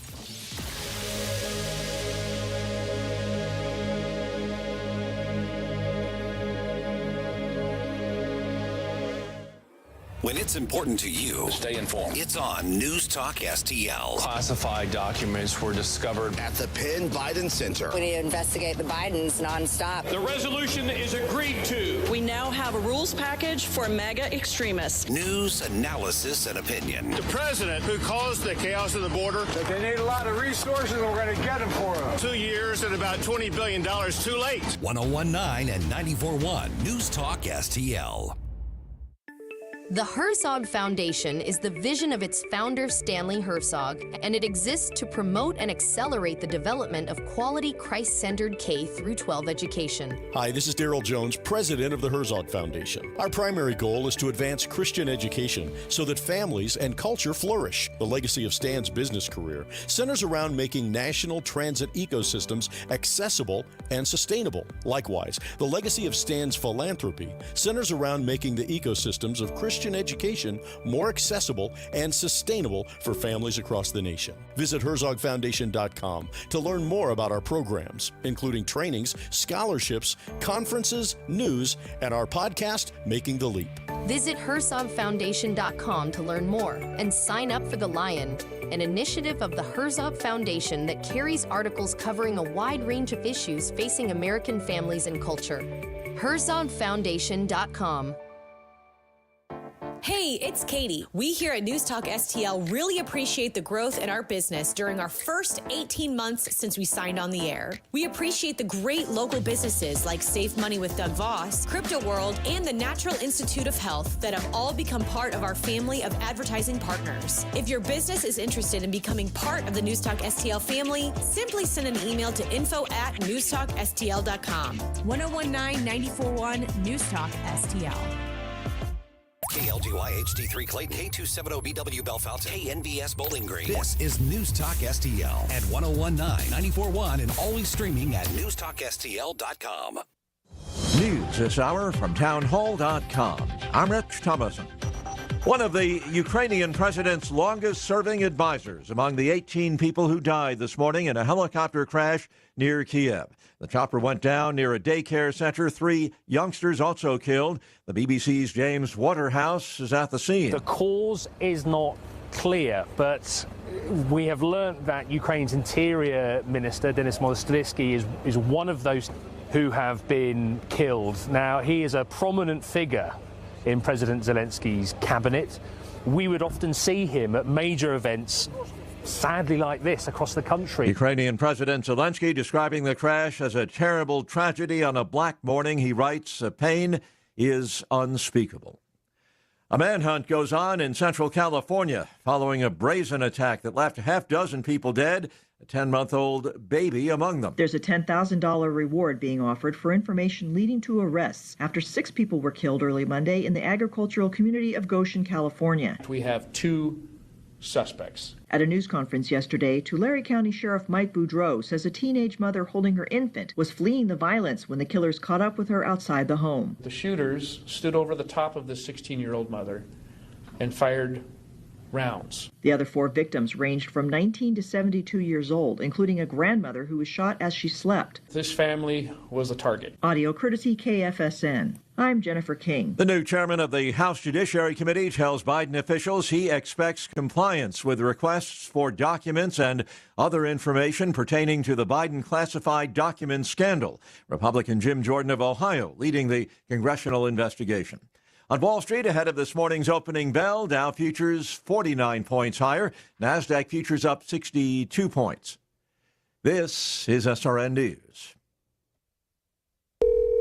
Hello? Hey, stranger. Oh, hi. Thank goodness it's you. I was afraid to answer the phone. Why? What's up? The credit card companies are after me. They want me to make payments and the calls never stop. Ouch. Been there before, but I got help from Trinity Debt Management. Trinity? Yeah, I called and right away Trinity contacted my creditors and got my interest rates cut in half. They ended all the late fees and over-limit charges, and they stopped those annoying phone calls. Bet that was a relief. Yep. Then they put me on a plan that consolidated my bills into one easy monthly payment. That way, I paid off my debt fast while saving thousands. Nice. Trinity even showed me how to plan and meet a monthly budget. So now I'm debt-free for keeps. Wow. Do you still have their number? Sure. Here, write this down and call 1-800-990-6976. Can you repeat that? 1-800-990-6976. That's 1-800-990-6976. From the Michaels Flooring Outlet Weather Center. Light rain falling around the area this morning, making for some wet roads on the morning commute. Temperatures right around the 40-degree mark, so this is all rain, and most of it's light. But we could see some embedded thunderstorms by later this afternoon, and this evening, things will clear out. The high today, about 47 degrees, should be mainly dry overnight tonight, with lows around 40 and a high tomorrow, 45 degrees. Breezy today and downright windy tomorrow. I'm KMOB First Alert meteorologist Kent Earhart. This hour of News Talk STL is brought to you by Rodney and Jen Wallner and the entire Wallner home selling team at Berkshire Hathaway. Call them today at 314-810-SOLD. 314-810-SOLD. Hi, I'm Dr. Alan Link. Your smile is your number one asset. I was in a car accident.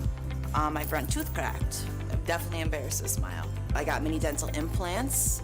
It changed my life. If you are missing one or more teeth or suffer from loose dentures, mini dental implants might be the solution for you. I have placed mini implants with amazing results. Mini dental implants are less invasive, less painful, and your recovery time is much shorter. Let me give you your self-confidence back and give you the ability to eat the foods that you love to eat, but that you simply can't at this point. Plus, best of all, the cost to you is much less than with older, more traditional dental implants. It made me feel like me. Like I can smile and feel like Ashley. I just want to say thank you. We are here to help you at the Dental Link. Call Dr. Alan Link today at 314-794-6464 to schedule your free consultation. Offices in Baldwin and Melville. That's the Dental Link at 314-794-6464.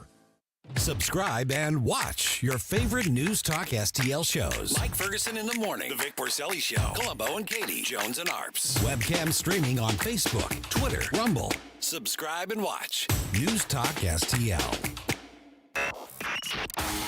Mike Ferguson. Are you pretending to be crazy? Wow, you're really pumped about this. Gabe Pfeiffer.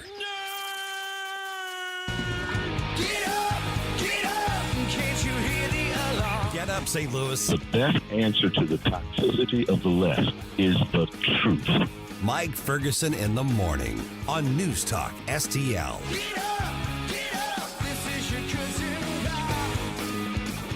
The wacky tobacco tax still open for a discussion here. 314-912-1019. I'll give you some of the details in our news roundup starting at 8:20. Interesting takes on both sides of this, guys. That is so dope. Yeah, what's your opinion of the devil's lettuce surcharge? There you go. That's basically what it is. I mean, it's essentially, we know there's a demand for it. Government knows there's a demand for it because there's been a black market demand for it long before they legalized. And for those of us who have been in the freedom movement for a long time, whether it's, small L libertarian stuff and big L libertarian stuff, and the parts of the Republican Party that are actually freedom-based and Constitution-based, we've been arguing for a long time. You take the vices that you're outlawing, at least the ones that aren't hurting somebody else, and bring them above board. Then you're at least able to regulate them, and you're able to tax them like you would everything else. Right. And the question at hand here is Missouri voters approved Amendment 3, which I still think was poorly written. Yes. Even though I am absolutely pro-legalization. Looking to be poorly executed as well. But, that's what it looks like. So what's on the table here is that every city council, county government, they are able to, under this law, put something on the ballot and ask for a 3% tax on marijuana products sold in their community. Now, is that the cap of 3% is the cap? Okay, so that's the max. Okay. So that's what they can do. Now, the state's already taxing 6%. The state and the cities also, counties have their own sales tax increases as well. Those aren't being negated by this. This is just if you're going to add essentially a use tax, which is a way to call it a sales tax without calling it a sales tax. Yeah. So you can call it what you want, but 3% tax on this in addition to whatever the other tax is. So are you a yes vote or are you a no vote? So I'm a no vote. Still, you were kind of a yes. Kind of a yes vote. You don't like the amount, but you're okay with it. Yeah. Gabe, you were a no vote as well. And I don't think any three of us in here are customers. No, not at all. I mean, I'm not. It's not my thing. I smell it occasionally. Oh, I smell it a lot. There's sometimes I'm walking in Walmart and I get a contact high from walking behind certain people. I got a whiff of it at the San Diego airport on Sunday. I'm sitting there waiting to fly back to St. Louis with my wife, and these two guys go right past us, and you're like, oh, man, you want to talk about if Cheech and Chong were like 22 years old, that's these guys. Just made me dizzy. Oh, yeah. It's funny because, I don't have the same sense of smell I used to since I was, had COVID, those original COVID all those years ago. But there are some things that I can smell just as boldly as before, and that's one of them. And they walked by, I was like, wow, those guys are floating through the airport right now. Let's go to line 2 and get some more comments. Who we got? About it. I hope I didn't lose them. Are you still there, sir? Of course I am. There we are. All right. Who's this, and what do you think of whether you would vote yes or no on a marijuana tax? Well, I'll tell you what. I really am against it, but I'm going to give you some information that you may or may not know. A while back, I did apply for the medical marijuana because I have difficulties with pain. And I'm not a smoker, so I didn't want to get the buds and that kind of stuff and smoke it. So I went with the gummies. And whether you know this or not, that the dosage ingredient in each gummy is, let's see, I'm going to read it right off here, is 10.22 milligrams of THC per gummy. They sell you a little container of 10 gummies for right around $45. That's wow. Really nice, aren't they? Okay. Now, I tried half. I tried a half, didn't work. Tried one, didn't work. Tried 1.5. Finally, I got a little bit of relief. Not much, but a little bit.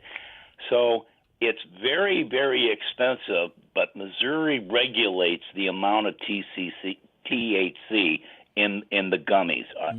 So I don't know how they do it with the marijuana plants, but I know with the gummies and edibles, they regulate that. Now, is that different in Illinois, do you know? I have no idea. Okay. I didn't even care to go over to Illinois to get it, but I did want to try it, and that was the whole reason for it.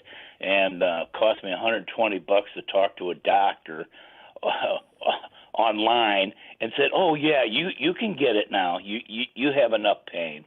Yeah, what a racket that is. Oh, but yeah. that being said, I didn't want to do it because the cost for me to get any kind of relief using the gummies would have been $150 a week just to try to maintain it. Now, there was a little bit I did, some of the pain did go away, but not enough for me to stand there and buy, 3 or 4 of these at $45 a piece. That's ridiculous. So, and the other issue is that the state of Missouri, whether you know this or not, taxes you on gambling wins at 4%.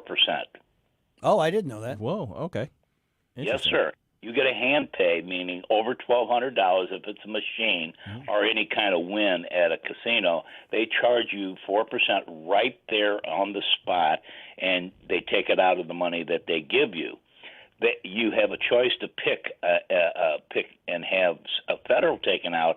Most people don't because there's tax laws, and I won't get into all of that, but you cannot refuse not paying the state. The state wants money up front. Well, that would, would that be considered? That would be income. One Yes. income. Oh, yes, yeah. right. But you can write off what you've lost to win that amount of money, only as a push. If you won $10,000 and you spent $12,000, you could write up to $10,000 off. That's for all those tax guys out there that understand all that. I did not know that. You're enlightening us today. Hey. I appreciate it. This is why we take calls, man. That's right. Thanks for being a part of News Talk STL. Okay, can I just say that I don't think you should be right off your gambling losses of your taxes.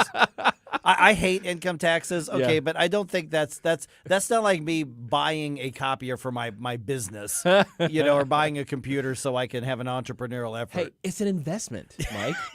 You're investing in the slot machines, so just didn't pan out. Kind of reminds me of that SNL Black Jeopardy skit. Oh, where did you see the one where the host is asking the question, about, your company wants to take $40 out of your paycheck for a 401k, and the answer is, you better give me that money so I can buy some scratch-offs. Yeah, there you go.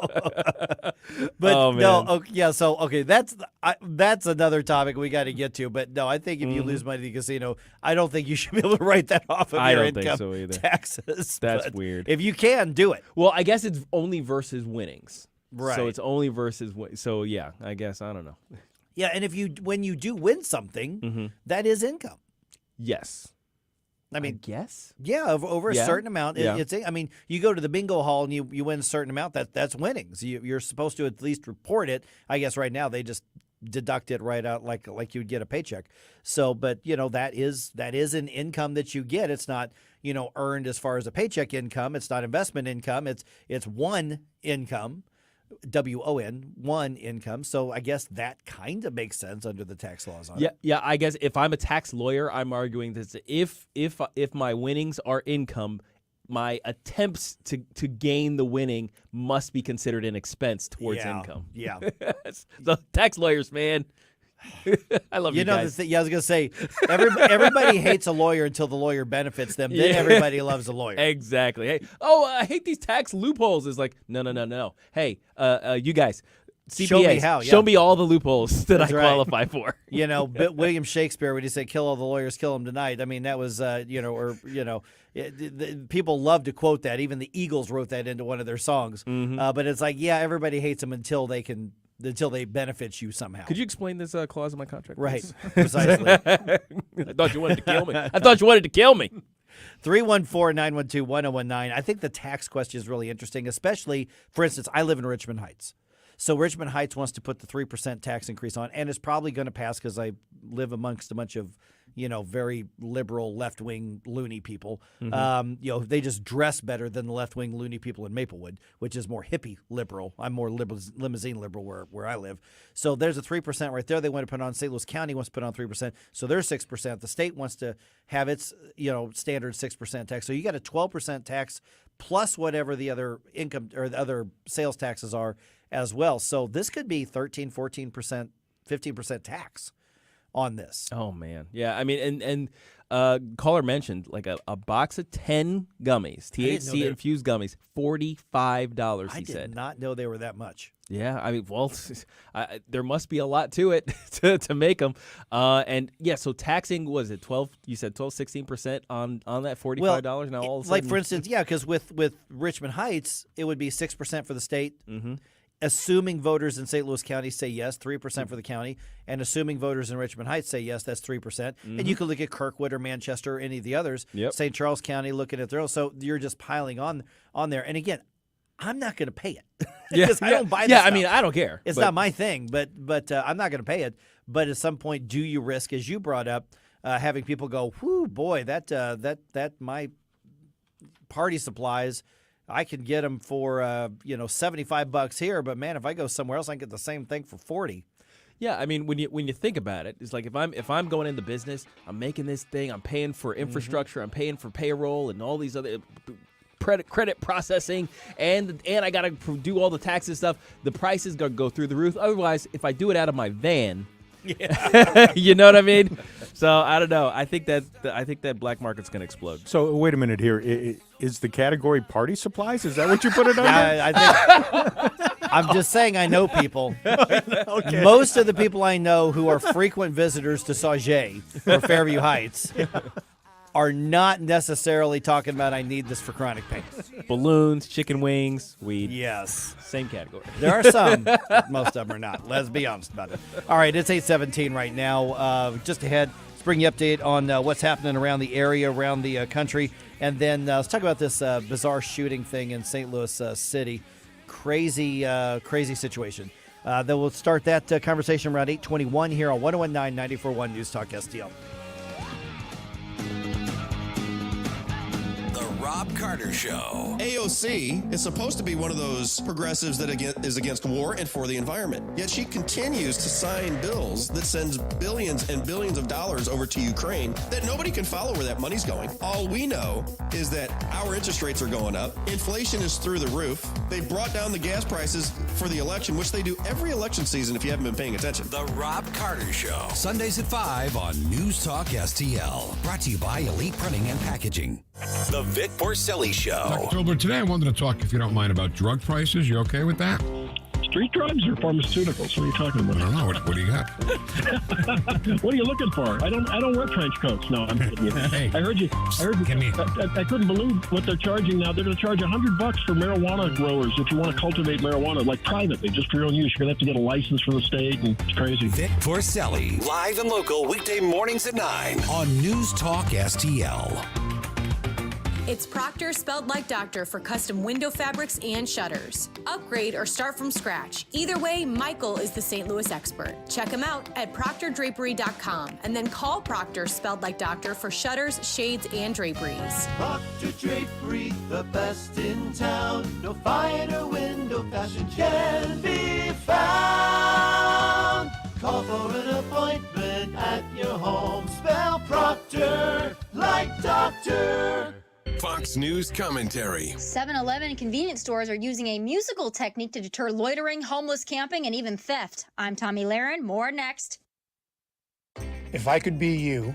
And you could be me? For just 1 hour. If you could find a way. To get inside each other's mind. Walk a mile in my shoes. Walk a mile in my shoes. Walk a mile in my shoes. We've all felt left out. And for some, that feeling lasts more than a moment. We can change that. Learn how at belongingbeginswithus.org. Brought to you by the Ad Council. Walk a mile in my shoes. You can find almost anything at 7-Eleven, and unfortunately, in some cities, that includes homeless encampments around the storefront. Well, some 7-Eleven locations, primarily in Texas and California, have a new secret weapon deterrent: classical music. Yes, several stores are now blasting opera and classical music from the loudspeakers to keep the homeless from encroaching on their stores and harassing their customers. This same tactic has also been used to deter sticky-handed thugs. Now, some customers may find it annoying to hear these tunes at a high volume, but it's a lot less expensive than paid security detail and a lot less annoying than being shaken down for cash by those who do business, so to speak, outside of the store. But you know what? It is so sad that store owners have to resort to this. But hey, if it works, it works. It's time to face the music. I'm Tommy Lahren, and you can watch my show Tommy Lahren is Fearless at Outkick.com. If you find yourself feeling out of place in the world, it's comforting to know conservative values haven't been abandoned everywhere. The far left wants to destroy conservative values in America. This is News Talk STL. Welcome home. Follow us on Rumble at News Talk STL. Hey, it's Joe Pags. Catch me tonight at 7 o'clock. But right now, back to more of Mike Ferguson in the morning on News Talk STL.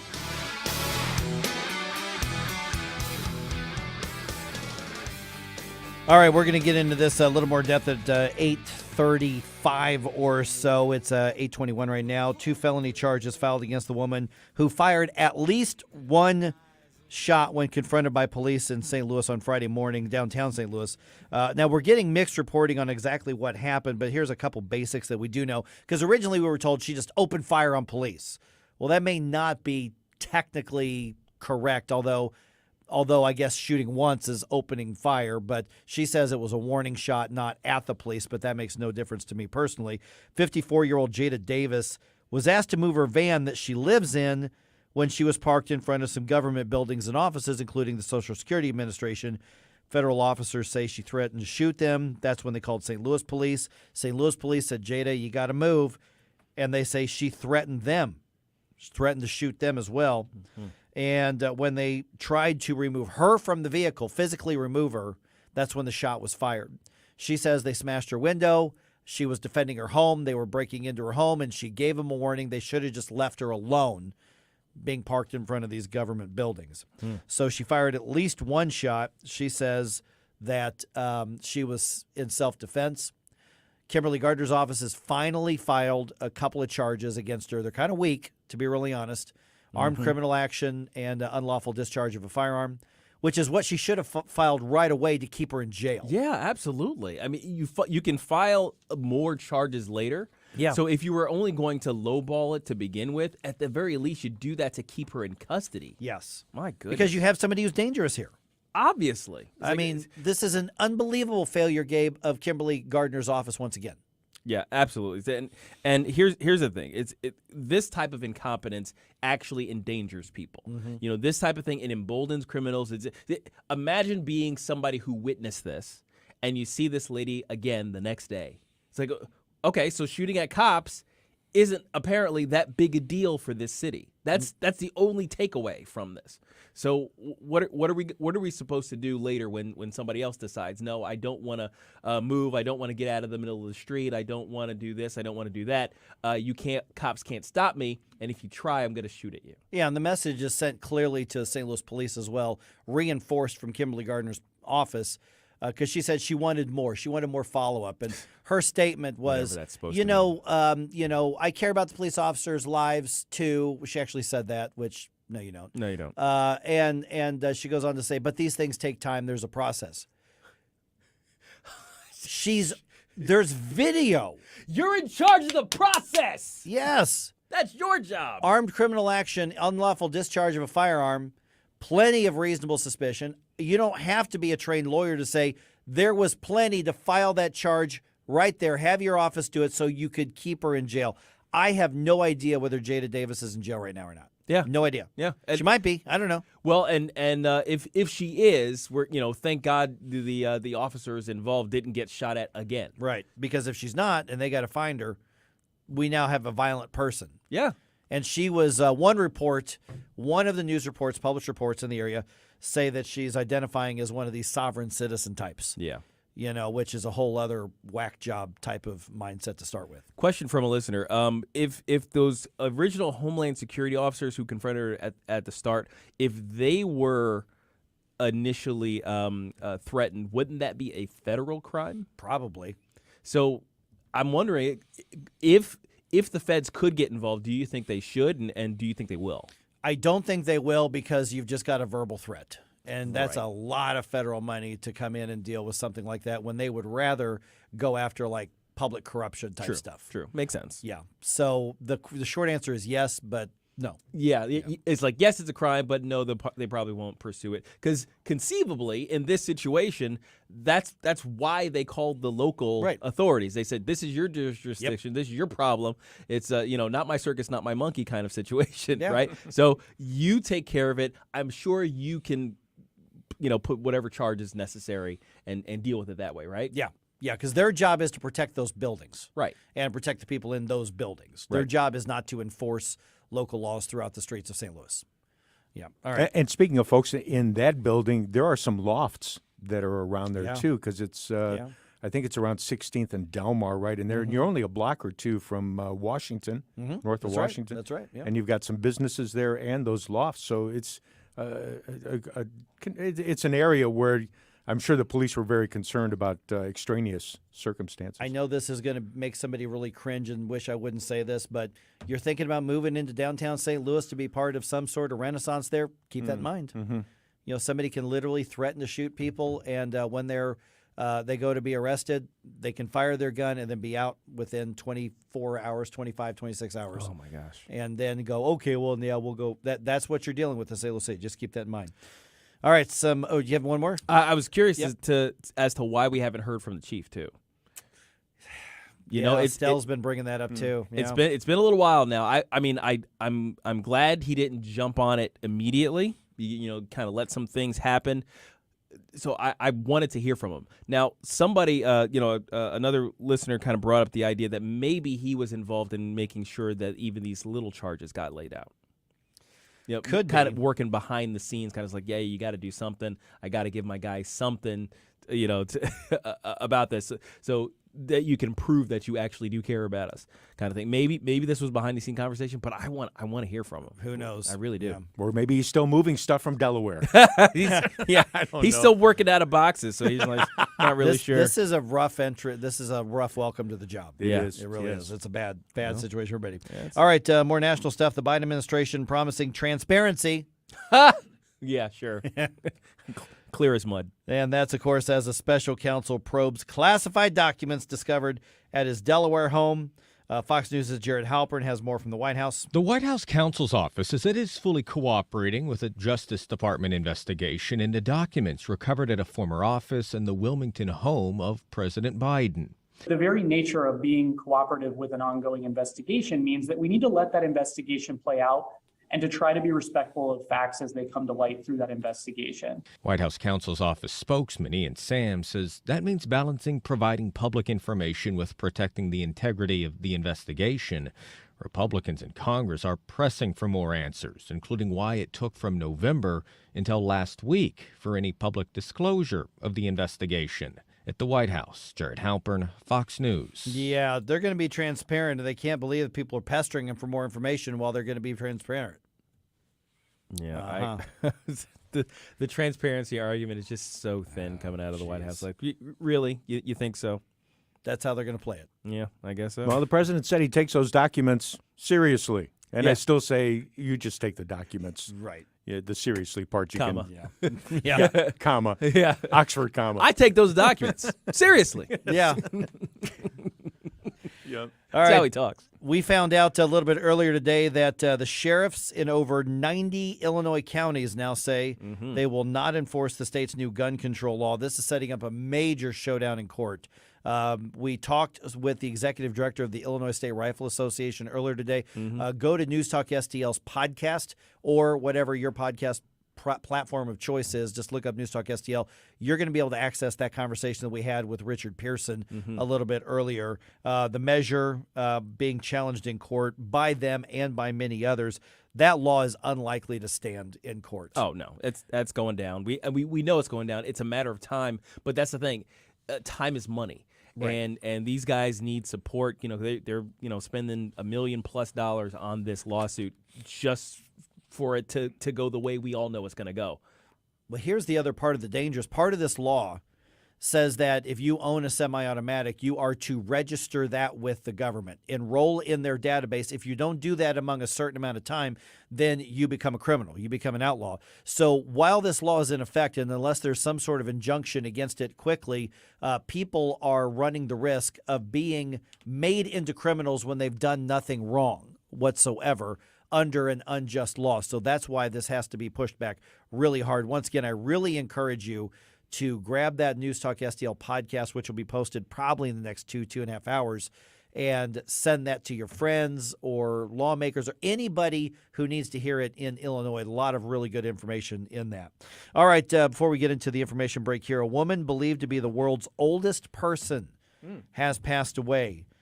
Gabe, she died just weeks before her 119th birthday. Wow. That's amazing. Oh It my really gosh. is. Fox News' Jonathan Savage reports from our European bureau. Lucille Randon was born in southern France on the 11th of February 1904. She lived through 2 world wars, worked until she was 108, and survived a bout of COVID-19. Her life was spent as a nun. Lucille was known as Sister Andre and said that working makes you live. Sister Andre was known to enjoy chocolate and a daily glass of wine. The oldest known living person now is American-born Maria Brantas Moreira, who is 115 and lives in Spain. Jonathan Savage, Fox News. My goodness. 100. She worked until she was 108. Yeah. You know what? My retirement party is going to be hopefully half of that. Well, not quite half, but my goodness, 108? 108. Well, that means she wanted to fully fund the 401k. And I'm thinking that chocolate and wine diet worked out pretty well. Hey, you know, it's like that's a ringing endorsement, right? It right is. There. All right, we know what we're doing right after the show. 314-912-1019. This is 1019 94.1 News Talk STL.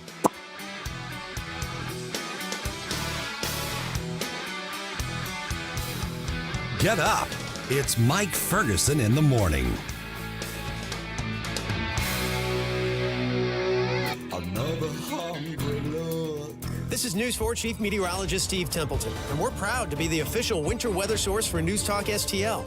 The First Alert Weather Team is working hard to keep you ahead of the big weather changes and help you plan your day. So stay connected this winter with Channel 4 and News Talk STL. From the News Talk STL newsroom, I'm Joey Vasevich. A 54-year-old woman who fired at officers outside the Social Security Administration building in downtown Friday has been charged with 2 felonies 3 days after she walked out of jail without any charges. When a sergeant broke the van's window to remove the woman from her vehicle, she fired at least 1 shot from inside her van through the driver's side window. No one was hurt during the altercation. MoDOT is having an open house tonight to discuss proposed improvements of I-64 between Jefferson and Kings Highway. The open house will take place at the Collab Workspace at the Cortex from 4 to 7 p.m.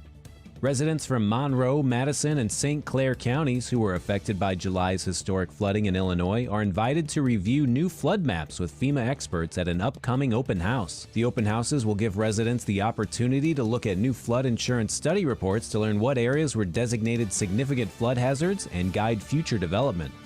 Ferguson-based Emerson disclosed Tuesday that they are offering to buy National Instruments out of Texas for $7.6 billion, which they have been trying to buy since May, but the company rejected Emerson's offers. Emerson's chief executive said he is making their interest public for the benefit of all NI shareholders. And in sports, the Blues welcome the Predators to St. Louis tomorrow night. Puck drop is at 7 p.m. For in-depth coverage of these stories and more, go to newstalkstl.com.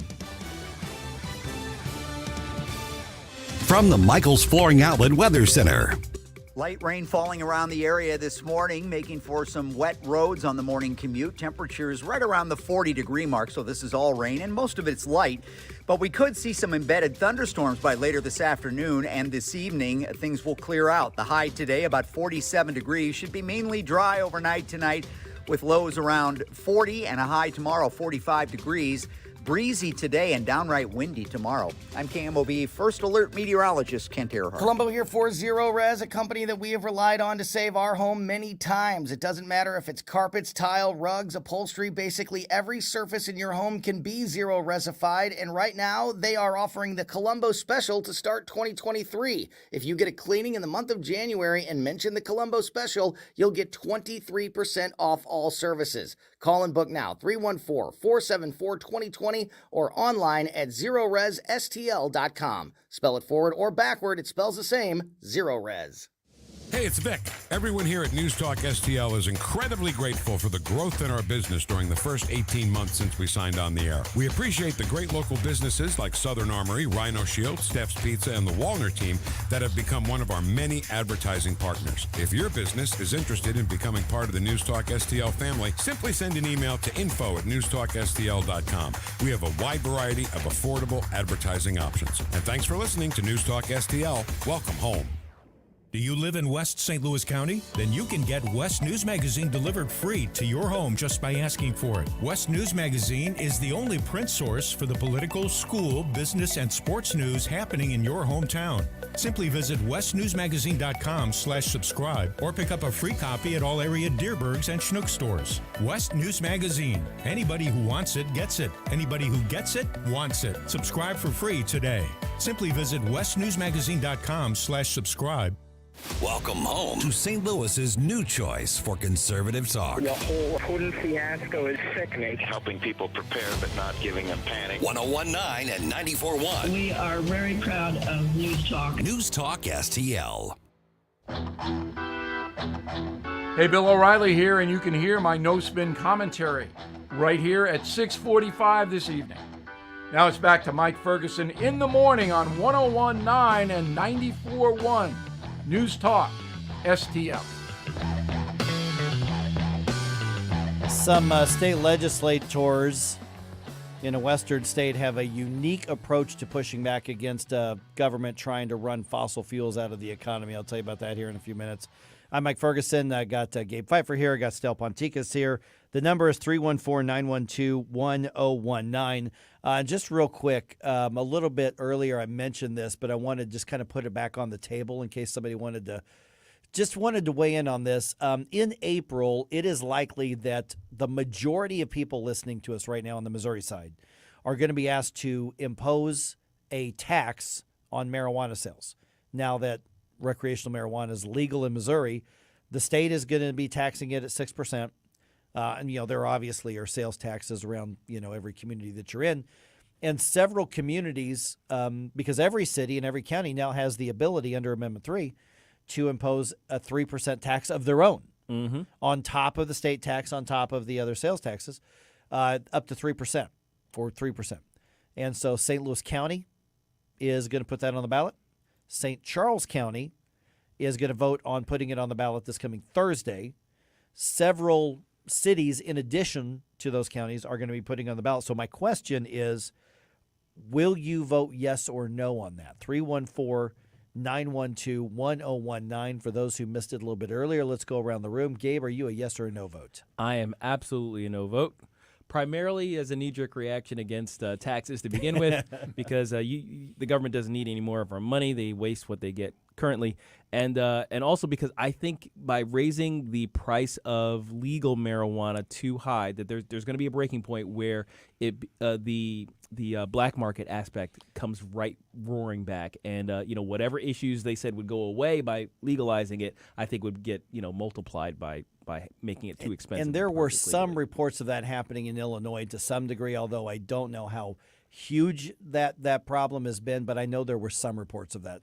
So, Stell, are you a yes or a no vote? I guess I'm a wishy-washy Charlie Brown yes vote, because the tax issue seems a bit extreme to me. The tax, the amount on the taxes seems a little high. If it were half that, I probably would be a total yes. Okay. Yeah, because, for instance, I gave the example of Richmond Heights, where I live. Richmond Heights is among those cities putting it on the ballot. So 3% tax in Richmond Heights, and I don't even know if there's a dispensary in Richmond Heights. Maybe there is. I don't know. But if St. Louis County voters also approve it, so that's an additional 6% tax between Richmond Heights and St. Louis County, and then you've got the 6% tax with the state, and then you've got the other sales taxes involved in that as well. It doesn't affect my life personally, as I mentioned a couple of times, because I'm not a patron of it. Same. But again, I just don't like. Yeah, I just don't like the idea of picking the winners and the losers. By saying this product in particular we're going to target for higher taxes. I think it's bad policy is what I think it's bad, a bad thing. It's like targeting tobacco products. When the tobacco tax was put on there, it was, okay, we're going to take that tax money and we're going to put it into anti-tobacco, education and smoking mitigation programs, and I think some into early childhood and things like that. So, they can say we're going to do cool stuff with the money, and that's all well and good, but just as a general rule, I don't like government saying this is what we're going to incentivize and this is what we're going to disincentivize through taxes. We're going to punish basically people who make choices we don't like when they're making legal choices. That's my underlying wonky issue with it. Yeah, it's basically the government, playing winners and losers, picking winners and losers through the tax code. But we had a lot of calls where some people made some really good points in favor of it too. So I think you can disagree with me and have a very valid, defensible point. That's what we were having earlier today. Yeah, same. Yeah, so I love those calls. I appreciate it. One other item that we did not touch on is the fact that we're on this side of the river. Yeah. And I can think of numerous friends that we have who cross the river and purchase over in Collinsville and all the other dispensaries that are on the Illinois side. Mm-hmm. Yeah. It's one of those. So we may repatriate them. Basically. Yes. Yeah, that's right. That's another good point. That possibly arguing for the tax imposition there. Same. I've got a lot of my friends on Missouri side going. And the thing is, I think if almost everybody's honest, there's enough demand for the legal recreational marijuana. We all have friends who go over there. And a lot of times it's somebody that you may not expect, but there are a lot of friends out there who go to Sauget, go to Collinsville, go to Fairview Heights, go to all of those places, and that's where they buy. They just simply go out of state for it. Mm-hmm. And so that is, possibly one of the things saying, okay, it's going to be here. But to me, you want to make it more competitive. Right. As well. And the taxes over there are pretty high. They're very high. Yeah. So that may be even an argument to say, well, why don't you keep them low and expand the base of customers? I mean, can you imagine if you can get people from Illinois driving into Missouri to do your wacky tobacco purchases, or from Kansas into Missouri, or from Oklahoma into Missouri, Arkansas into Missouri, Iowa into Missouri. I mean, all of the states that touch the state of Missouri to some degree, you want to be competing for those around the border. The people who are in-state, Columbia and, Jeff City and Fulton and Mexico and all of these places, they don't really have a choice. They're just going to pay whatever tax that there is. Right. Exactly. So what we got, Stel? We got Donald on line 1. Donald, you're on News Talk STL. If the vote comes up on your ballot, 3% tax on marijuana products, are you a yes or a no, and why? I think it should be 300%, personally. Okay, that's interesting. Tell me why. I think this is one of those things where it's like, who could imagine that we would not understand the devastation that this is going to cause, just the open use of it. But, I guess my original comment was, did anyone believe that the government was never going to tax marijuana? No, proponents have been arguing. Yeah, proponents have been arguing that's one of the reasons to legalize it, so it could be taxed. Yep. Yeah, an interesting little thing I've never heard anybody mention. My brother-in-law, I used to talk to him about tobacco. That he grew it in Kentucky, and it's in those states it was pretty big. Mm-hmm. The way that worked was you could grow all the tobacco you wanted, but you couldn't sell it. The federal government set the base size, so many pounds, and it wasn't a big amount, but the way it went was they guaranteed the sale. And so when it went to auction, what didn't sell, the federal government bought and held and then resold later back to the market. And then the government, who is hand in hand with tobacco companies, turned around and sued the tobacco companies. Yep. When they were in complete control of every aspect of tobacco. And it's the same with this, but, I look at it. I had a young guy that was trying to get me to sign it, and I said, and I guess this is the preacher in me. I said, you don't understand. There's two worlds. There's a spiritual side to everything. Mm-hmm. And there's some things that's just wrong because they harm people, even though people say we want it. Sometimes it's to me it's a little bit, or no, it's almost identical to alcohol.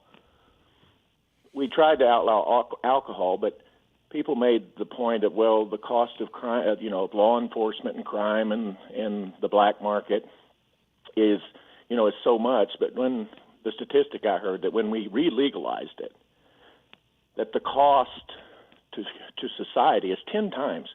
But what you combine these two in our culture, and especially if you go out to states like Colorado where they've already legalized it, and talk to the people about the horror stories of children that just fell off the world. Because it's accepted, and it's not innocent, and it's not harmless. This is a terrible thing we've done. And, to me, them taxing it We knew it was going to happen. That's what the government does. Yeah. But the cost to society, loss of productivity, early deaths, accidental deaths, it's more than you can imagine. It will never be put forward, though. Yeah, it's gonna be. We're gonna look back in a couple of years, and we'll be able to assess all this, just see what happened and what didn't. But it will not be one of those forefront stories. It's kind of like, remember the lotteries when they come in, people were for them, against them. They cause tremendous problems and upheavals, the boats. But they're, we're giving this to education, all these other reasons why we should do these things. Very seldom do you hear the damage that happens in the areas where, especially in areas like a gambling boat opens up. The immediate rise in bankruptcies, divorces, there's problems with all this, and it's a little off the part of raising taxes. If they're going to raise taxes to cover the damage this is going to cause, they better raise them a lot more than 3%. All right. I've got to get to an information break here, but I do have a follow-up thought on that. So, hey, appreciate you being on News Talk STL, and I'll give just kind of my response to that. Interesting conversation here. First should happen. All right, 314-912-1019. This is 1019-94.1 News Talk STL. Made in St. Louis for St. Louis. It's News Talk STL. Tim Jones and Chris Arps in the afternoon. It's Wednesday, and at 3:45, we'll have Project 21 co-chair Horace Cooper, and at 4:25, Mike Ferguson. Tim Jones and Chris Arps. Weekdays at 3:30 on News Talk STL. Hey guys, Columbo here, reminding you that if you belong to an organization like a school or a church, or your kids are part of a group or a sports team that needs to raise money, there's no better way to do so than with a TJ's Pizza fundraiser. TJ's Pizza has been helping local organizations raise money for over 30 years to the tune of tens of millions of dollars. A local company helping local people, and there's lots of different ways TJ's can help you raise big money fast. Get started now at tjspizza.com. Life insurance is one of those things that just about everybody needs, but few people actually have. Hey, if you die unexpectedly without life insurance, guess what? You'll leave your family with even a bigger mess. Life insurance will help replace your family's income. It'll help cover burial expenses. Life insurance can even help pay off debt like credit cards and medical bills. Life insurance can even pay for college. And if you own a business and you die, life insurance can help your business from collapsing. It can even help cover estate taxes. Life insurance has never been more affordable and needed. Plus, you can always shop around even if you have a plan and save some money. So call the Life Insurance Quote Line right now for free pricing information. 800-979-3060. 800-979-3060. 800-979-3060. That's 800-979-3060. So many ways to listen to News Talk STL. Enable our Alexa skill. Hello. Hey, Alexa. Yes, I'm listening. Play News Talk STL. Welcome to News Talk STL, conservative talk radio for St. Louis. Dan Bongino here. Keep it on News Talk STL because my show starts at 11 a.m. Right now, it's back to Mike Ferguson in the morning.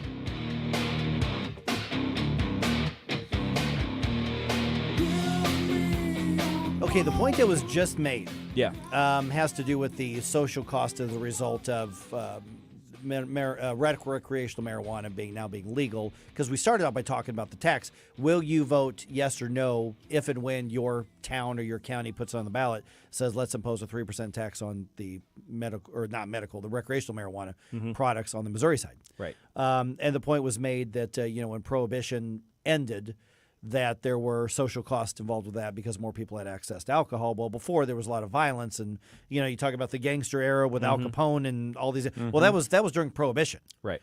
So it was a different set of costs. One of the arguments being made for legalizing recreational marijuana, and frankly some other drugs too, is to say treat it just like alcohol. Right. Alcohol is in the mix of a lot of societal problems, divorces, bankruptcies, just like I think you mentioned gambling as well, violence. But here's my question. Here's what was going through my head, because those are probably numerically you could probably make a case that this is reality. Mhm. And I don't doubt that. You put in a casino somewhere, bankruptcies probably tick up because of people gambling away their money.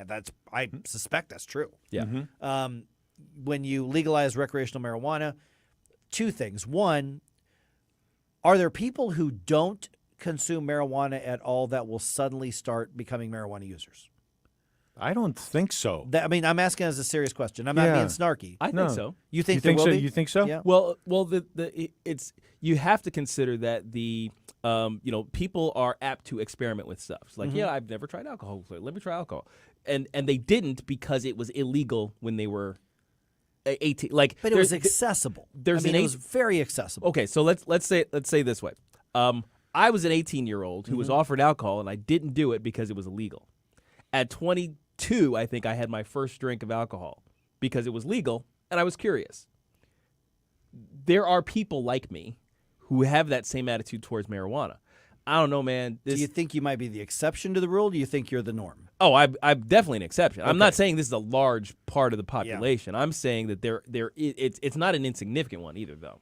Like you have to think that there is a deterrent effect of illegality. That's why making it legal was a thing. So then, why would you push so hard to make this stuff legal if it's like, well, the people who want it are going to get it anyway. Right. It's not like you couldn't find a joint somewhere. Absolutely. I wonder if, in the case of weed, if age groups would make a difference. And obviously, I'm coming from an older age group. Yeah. But I chose, like you did with alcohol, as did I. If you totaled all the alcohol I've had in my life, it may come out to one bottle. Seriously. Sure, yeah. I kid you not. I have to defer on that because of wine. Because as a Greek, I do drink wine quite a bit. But I meant to say beer. Right. And anything harder than that. If you combine it for me, it'd come out to one bottle. Right. But I have so many friends who went completely in the other direction, and then it jumps into my mind, well, these are life choices. And you have choices in your life as to what you want to get involved in. Yeah. Well, see, that brings up what I was kind of thinking, Stel, which is, a casino comes in, problems have recreational marijuana, somebody's going to get in trouble with it. Is it the government's job? Is it the role of government? And I'm putting this out there for a debate. To protect you from yourself and your bad or decisions. to protect your family from your personal life choices, bad choices. There are going to be people who get into something, then they get in over their head.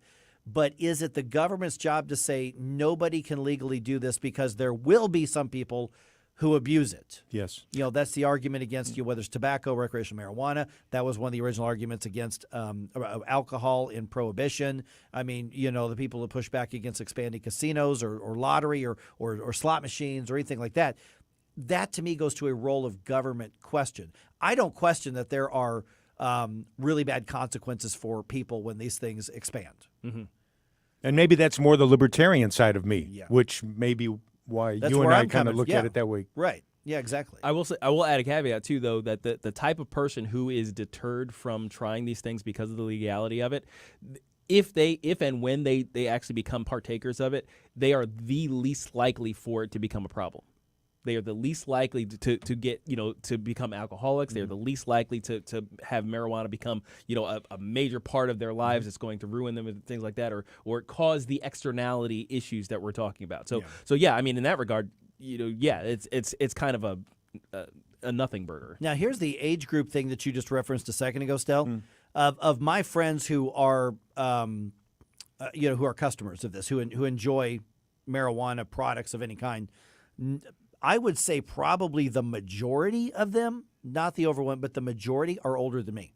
Now, I've got plenty of friends who are younger that tend to like the the gummies and edibles and all that kind of stuff. But of the guys who just say let's light up something, they tend to be older than me, which I kind of think is interesting. I don't know why.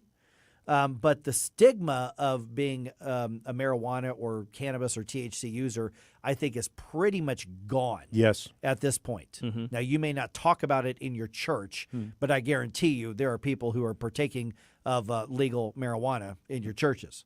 Now, you guys debate that on your own in your own church, whether or not that's sinful or not sinful or whatever the case is. I'll leave that up to you. But I think the stigma of it has gone away, or it's gone. I mean, it's like, you talk about having a glass of wine. Well, there are some religious traditions where, like, oh, you can't believe alcohol. I think this is kind of similar. I think that it should be treated the same as alcohol. Sure. That to me makes the most sense. I think there's also, I think a lot of people have a very different experiential understanding of this whole problem too, because, there are some people who are, yes, they have members of the church who are users and it doesn't really mean anything.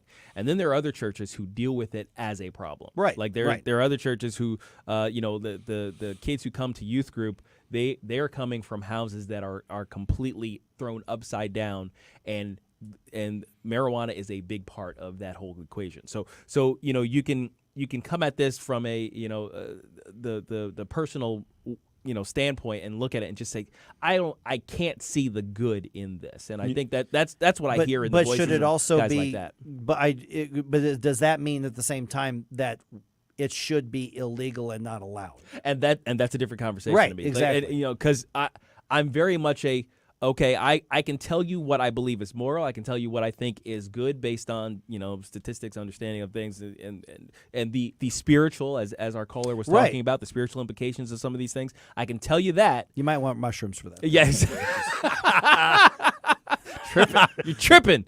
But I can tell you all those things. But at the same time, from an understanding of government position, it is not, in my view, the government's purview. It's not in the government's interest. It's not in their job description to protect individuals from their bad choices, even if those individual bad choices can have subsequent externalities against other people. Right.